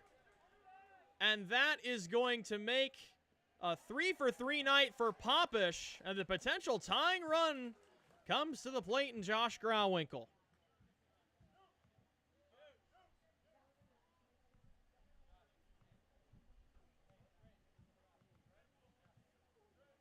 And it looks like Joey Pyfron will come in and run for Seth. And I half wonder, yes, I see Trent Wesselman coming out of the dugout for the Tigers. Wondered if his number was going to be called in a big situation tonight. As you Tiger fans know, I bring it up every chance I get because it's one of my favorite calls I've had in my 6 years behind the mic. Mason City on a Thursday night a couple of weeks ago, Trent came off the bench and hit an imposing grand slam to put the Tigers ahead in that game. And one swing of the bat could tie this ball game.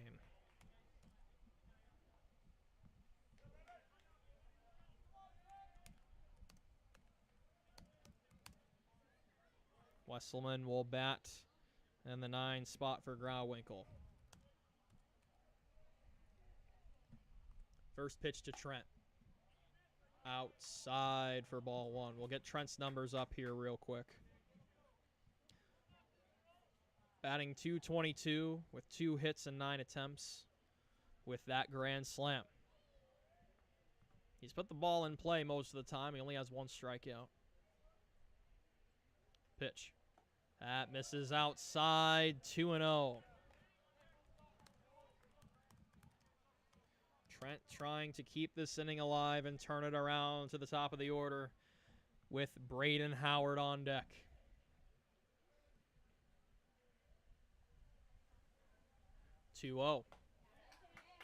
Inside, ball 3. Just missed. Usually I'd say don't swing on a 3-0 pitch, but Trent, if you see one you like, go nuts, buddy.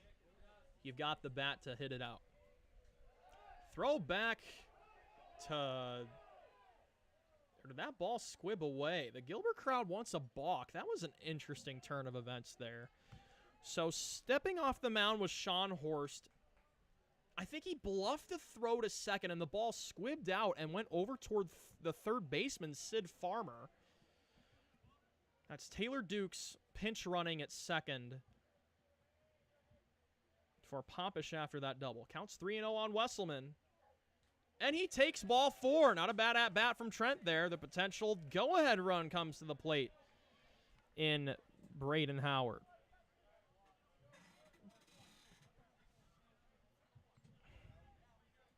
Good disciplined at-bat from Trent there. That's the first walk he's taken this year.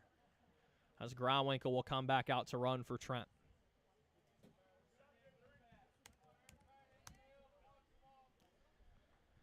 Howard on the night is 0 for 3 with 2 strikeouts.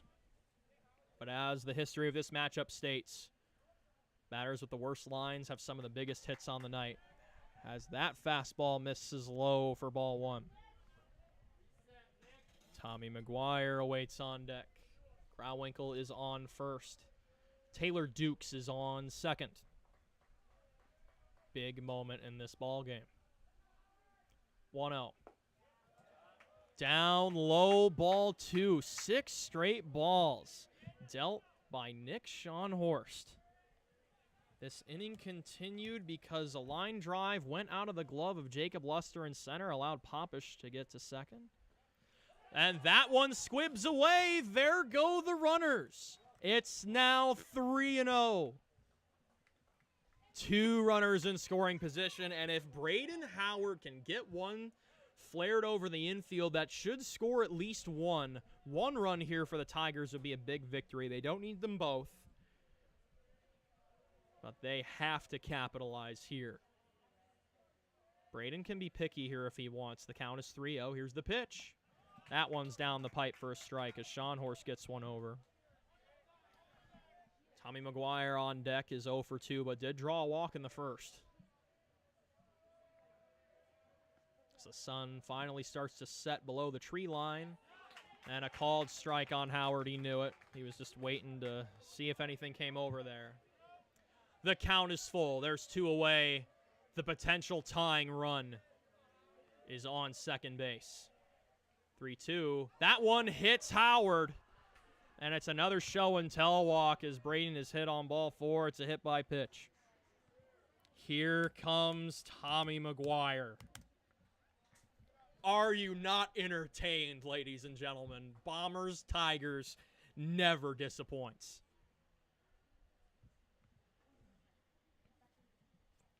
Here's how we got to this point. If I can get organized on my scorecard here properly.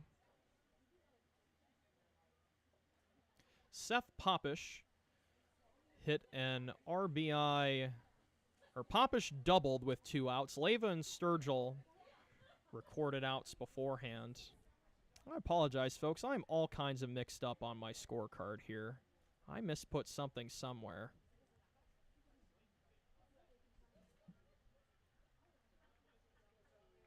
I believe I missed the Sturgill ground out. So Sturgill grounded out. Leyva flew out to left. Then it was the Popish double. Then Wesselman pinch hit for Groundwinkle, drew a walk. Then Howard hit by a pitch, and now it comes to Tommy McGuire. Bases loaded, 2 away. Potential tying run is in scoring position. That one tails outside, ball 1. There does not appear to be any action in the Bomber bullpen. 1-0. Down low, 2-0.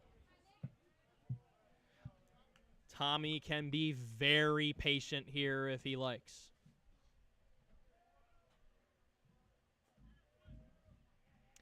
2-0. Called strike at the knees. That one just clipped the zone. Dukes on third. Groundwinkle on second. Howard on first, all getting pretty big leads, not being held on. Infield playing back just a bit. That one is up the middle, base hit! 1 run will score! Here comes Groundwinkle! The throw to the plate is offline! The Tigers have done it again at Nighthawk Field! We're tied at 5! Can you dig it? Oh, baby!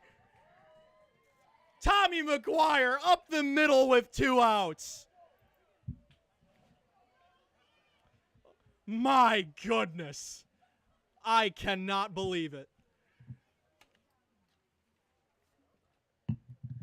And the inning will continue for Alden Short.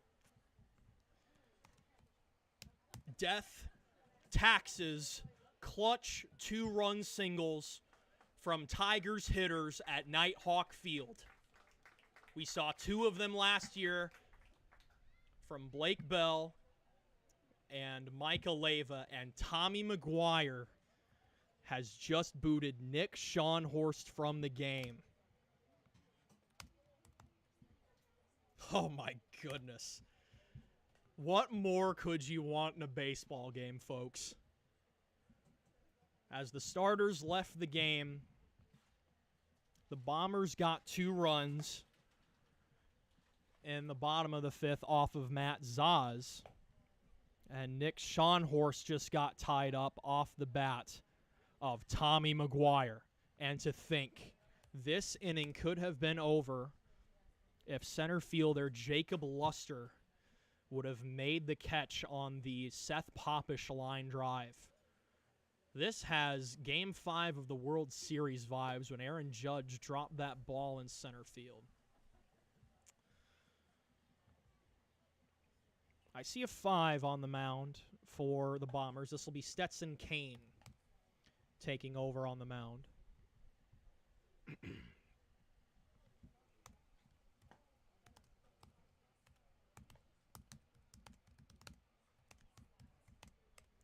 We'll pull up Kane's numbers on the season. Kane has pitched 4 2/3 innings, has given up 2 runs, has walked 7.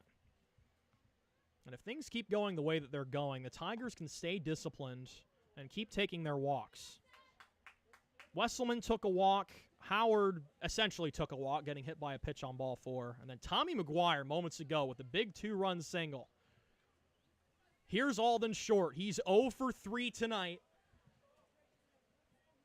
But if you want a bat in a big spot for the Tigers, there is nobody else I'd rather take other than Alden Short. Unless the bases are loaded in Mason City. Then I'd take Trent Wesselman. First pitch.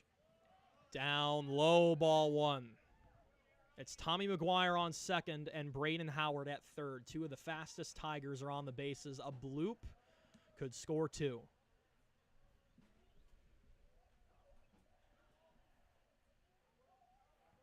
(1-0). And that one gets inside. It did not hit Alden Short. This will give the Tigers the lead. What a turn of events. So the count is now 2-0 on Short. That run will be charged to Sean Horst, who is now on the hook for a loss. Another instant classic brewing here in Slater. 2-0. That one is up the middle. It's cleanly gloved at shortstop. Throw to first is just in time to get Short. But the Tigers strike back for 3 and now lead 6-5. Folks, I shouldn't have to say it, but I'm going to say it anyway. Don't you dare go anywhere. We've got another thriller in Slater brewing. Tigers lead 6-5. We'll be back in a moment.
Matt Zaz will return to the mound for the Tigers, as we'll take a look at the Bomber lineup.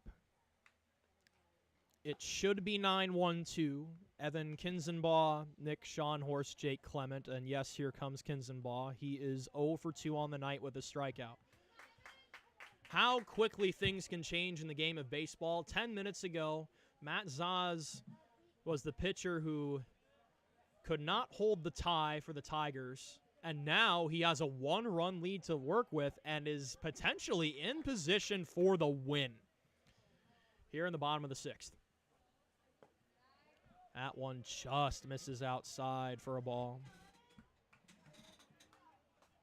Tiger fans are on their feet down the right field line. Cannot imagine the emotions going through the veins of those parents right now. I know I get excited, folks. But the closest thing that I have to family on this team is catcher Blake Bell. He is my cousin. But these fans in the crowd, these are sons, brothers, other closer family members. This has just been a fun night of baseball for everybody. Count is 2-1. And there's a nice curveball from Zazie, 2-2. Folks, I'm going to need to drink a lot of water tonight.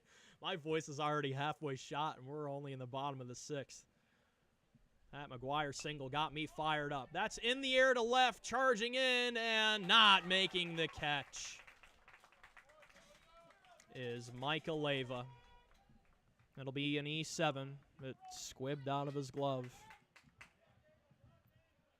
And that's how the chaos started for the Tigers in the previous half inning.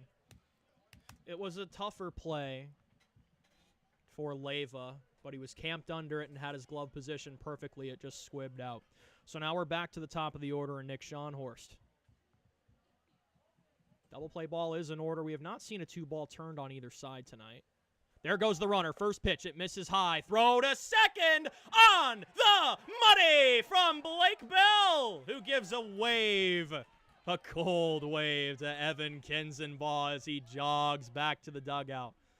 And Bell is batting .500 as far as it coming to picked off base runners tonight. Very aggressive move there by the Bombers. There's a curveball that clips the upper part of the zone for a strike. I don't know about you folks. Tiger baseball fires me up. This has been a fun night. That curveball just misses the corner, 2-1. Schonhorst on the night. Ground out to shortstop, single with a caught stealing, and then struck out his last time. He foul tips this into the glove of Bell. High inside fastball there. Jake Clement on deck has a hit by pitch and an RBI single. 2-2 from Zaz. That is up the middle, and Pyfron can't get to it. It's a base hit. And we'll see if the Bombers stay aggressive on the base paths after Bell threw out Kinzenbaugh moments ago. Third hit off of Matt Zaz. Double play ball is back in order for the Tigers. A little bit of a bigger lead from Schonhorst over at first. Not running. Curveball finds the zone for a strike.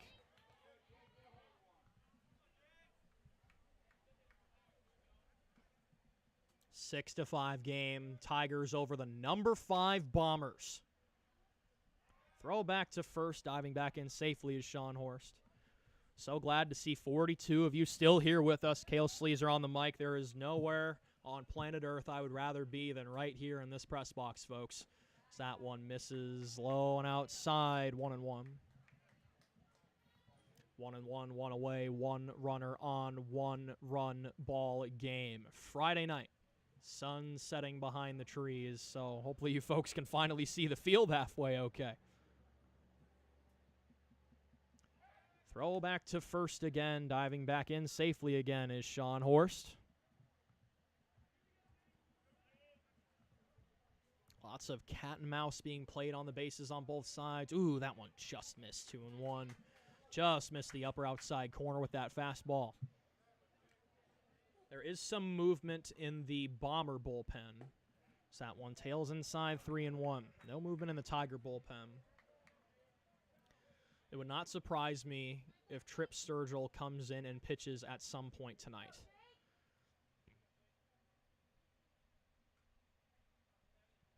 Zaz taking his time, now fires the 3-1. There's a strike. That one found the corner. See if they roll the dice with the count full and send Schonhorst.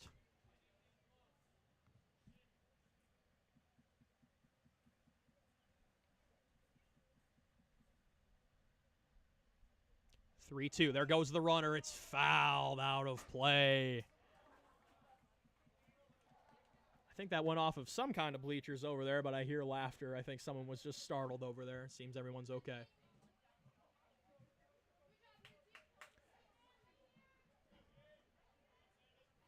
And we'll have another 3-2. Schonhorst on first, Clement in the box. Zaz looking for a big out number 2. That one is skied to the left. That'll go foul, and we'll have another 3-2. Lots of kids running for foul balls tonight. Back at my Indiana internship at the Griffith Generals, we call those a flying dollar. Anytime you returned a fly ball to the concession stand, you get $1. Another 3-2. There goes the runner. That one is skied into right. The wind might push this one. It's back. It is caught on the track. Great catch from Braden Howard. And retreating back to first is Sean Horst. Had a bit of a pit in my stomach there. That ball got high enough to ride the wind just a little bit, but Howard makes a great jumping catch on the track as Clement flies out F9, and here comes Miles Mudd, who is 0 for 2 with a strikeout and a walk. Bombers trail by 1. Big lead by Sean Horst over at first. Sturgill holding him on. Swing and a miss. Nice curveball from Zazie there.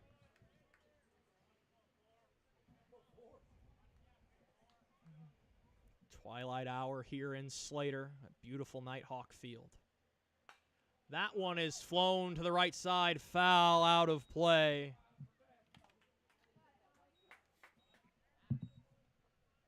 Back and forth we have gone.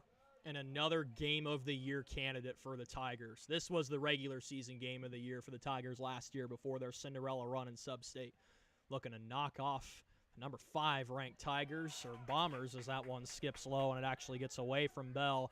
Rounding second and stopping is Sean Horst. It'll be a wild pitch from Zaz. Count is now 1-2. Zaz just needs one more strike. He doesn't have to do anything fancy. He's just got to do something that fools Miles Mudd or gets a pop-up or a weak ground ball. It would be an unearned run if Sean Horst were to score. Or no, that was Kinzabaugh who reached earlier on the error and then was thrown out. This would be an earned run if it was Sean Horst, my mistake. Count is 1-2, the pitch. Swing and a miss, strike 3. Matt Zaz gets out of a bind. Fasten your seat belts, ladies and gentlemen. We're going to the 7th. The Tigers have a 1-run lead, and they will try and shut down the number 5 team in the state. We'll be back with the 7th in just a moment.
We are ready for the 7th inning at Nighthawk Field. It has been back and forth all evening long, but the Tigers lead by 1 against the 5th-ranked Ballard Bombers, who are 17-2 on the season. I have to double-check if Ballard has lost a game at McGuire, who came in with the big hit. That one's foul. Back to the screen. Apologies if we lost you there for a sec, folks. That's the first time we've had stream fully cut tonight. Hopefully it holds up for the rest of this game. Not the best Verizon signal out there, but hopefully we can get through the rest of this game. Swing and a miss for strike 3. Zaz is out number 1. And here comes Blake Bell. It's been a rough night for him offensively. Hit by pitch and then 2 strikeouts. But he's nabbed 2 very important base runners defensively. Had the big caught stealing of Evan Kinzenbaugh in the previous half inning, and that one misses high and tight to Bell. Was almost plunked by his second pitch of the night. Count is 1-0.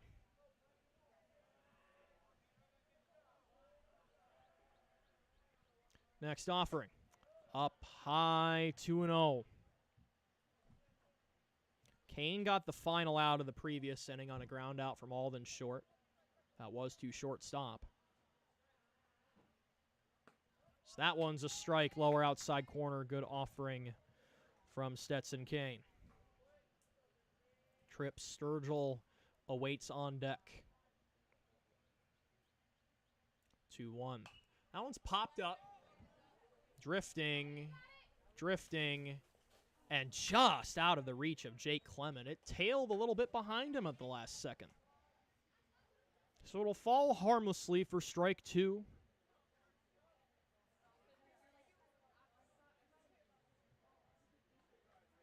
Glad to see north of 40 of you still here with us in what has shaped up to be game of the year for the Tigers. Just like last year. Nighthawk Field has some magic in it whenever these two teams face off.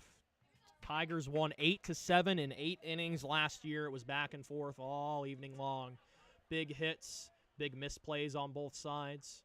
We've seen the exact same script tonight, along with 2 very good starts from Mudd and McGuire. That one misses high. 3-2 on Bell. Bell drew a big walk last night in the win at Nevada. He drew a walk with the bases loaded that ended up tying the game, and then the Tigers snowballed the offense there and did not look back. Can Bell do the same and extend this inning? Yes, he can. He takes a curveball behind his head and goes to first. We'll see if Pyfron comes into courtesy run since he was slotted in at second base. This is going to be Hayden Russell coming into courtesy run at second. Hayden, another good courtesy runner who doesn't get a lot of time at the varsity level, but whenever he does a bang-up job. First free pass issued by Kane tonight. So that one misses outside to Sturgill for a ball.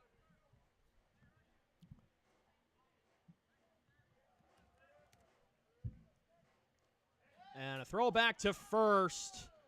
It was close, but Russell just got back in safely.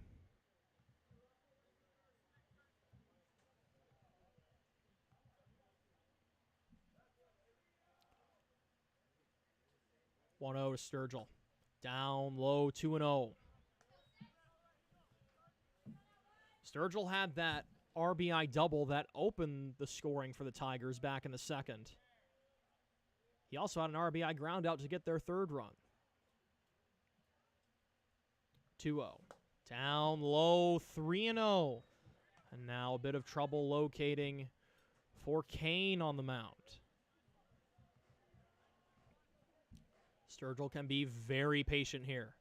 Throw back to first. Russell dives back in safely.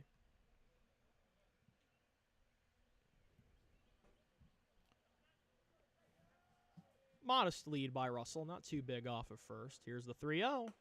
Outside, ball 4, and it's first and second with one away for Mike Aleva.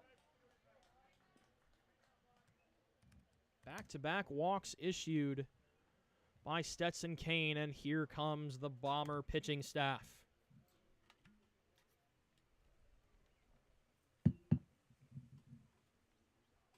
Another friendly reminder of the Tigers slate next week, Monday through Friday, every day. Monday, the Tigers are on the road at 8 a.m.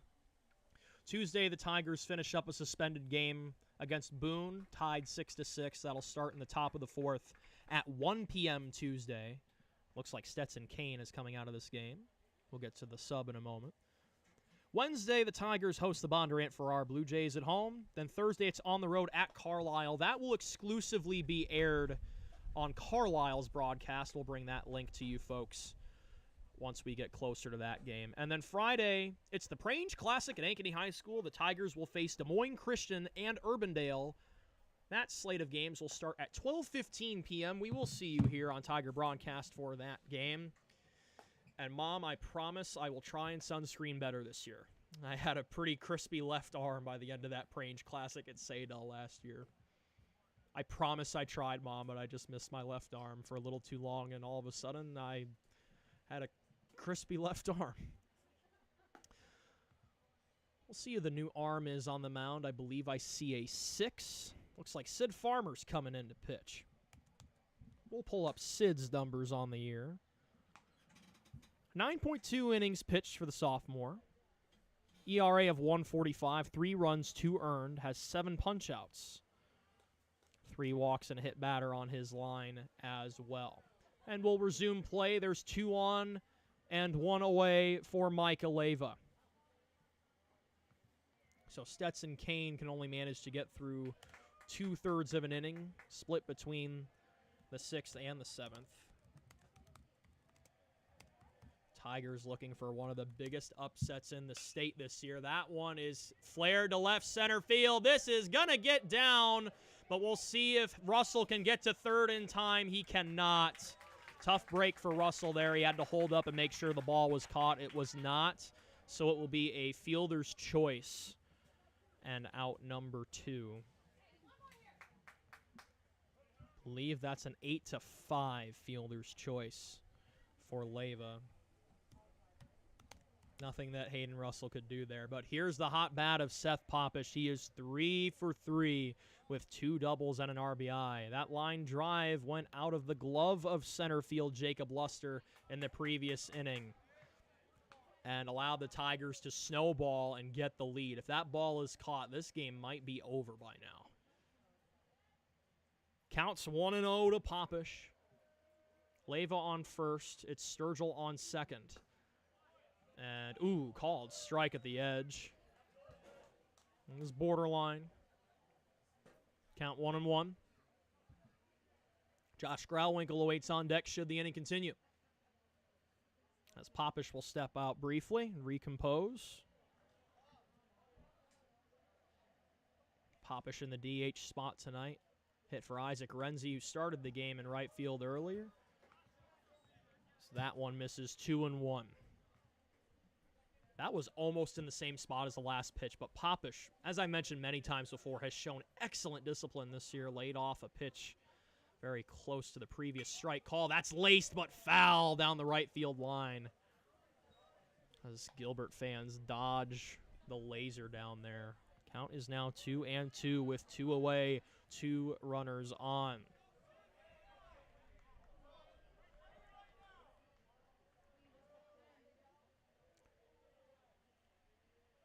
Farmer cycling through signs, now gets one he likes. Winds and fires. And check swing, no swing on a ball outside, says the field umpire. The Ballard crowd didn't like it. It did just miss. It was very close.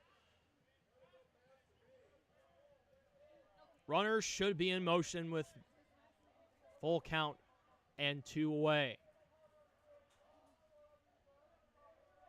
Big pitch coming up here. Here it comes. That one is lined on a one-hopper to shortstop. Throw to first is on the money. And the Tigers threaten but do not score. We go to the bottom of the 7th. The Tigers lead by 1. And by the looks of it, Matt Zaz is going to try for the 3-inning victory out of the bullpen. Stay glued to those seats, folks. We'll be back with the bottom of the 7th in just a moment.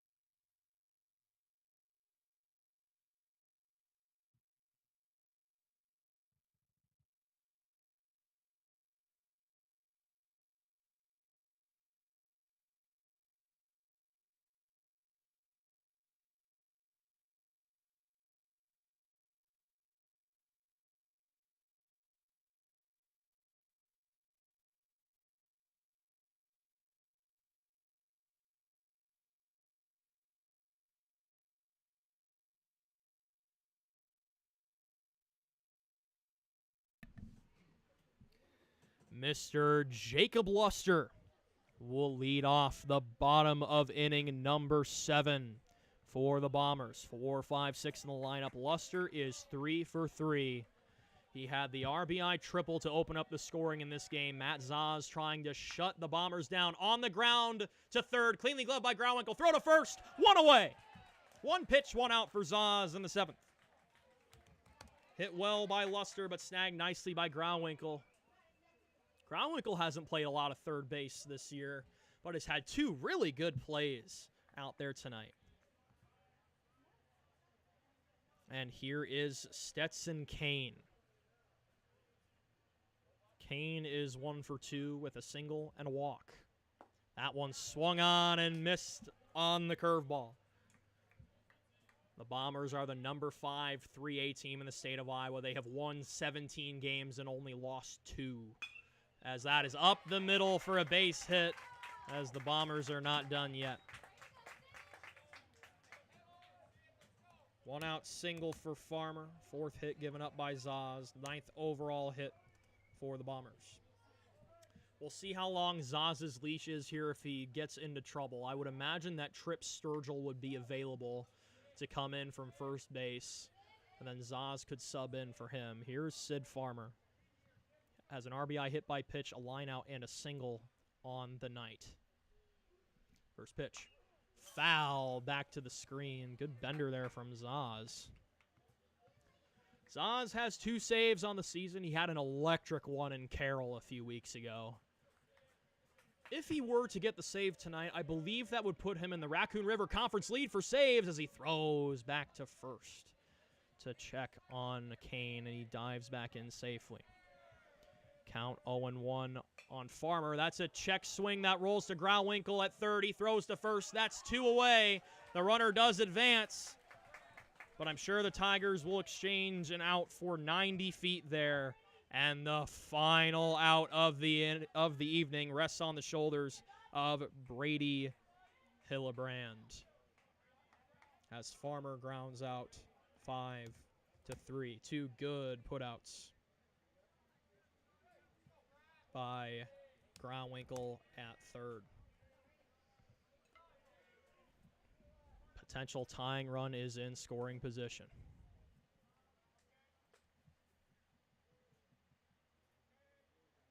First pitch to Hillebrand. Popped up. Who wants it? Sturgill calls for it. The Tigers have upset the Ballard Bombers on the road and take down the number 5 team in the state. Our final score, Tigers 6, Bombers 5. What else would you expect other than a back-and-forth affair between these 2 teams? The big exchange came in the 6th. When Seth Popish lined a ball to Jacob Luster in center, Luster couldn't quite field it cleanly. It squibbed out of his glove. Popish kept the inning going with 2 outs. The Tigers loaded the bases, and then Tommy McGuire with the 2-run single up the middle to give the Tigers the lead, and Matt Zaz shuts it down. He will get the win in relief.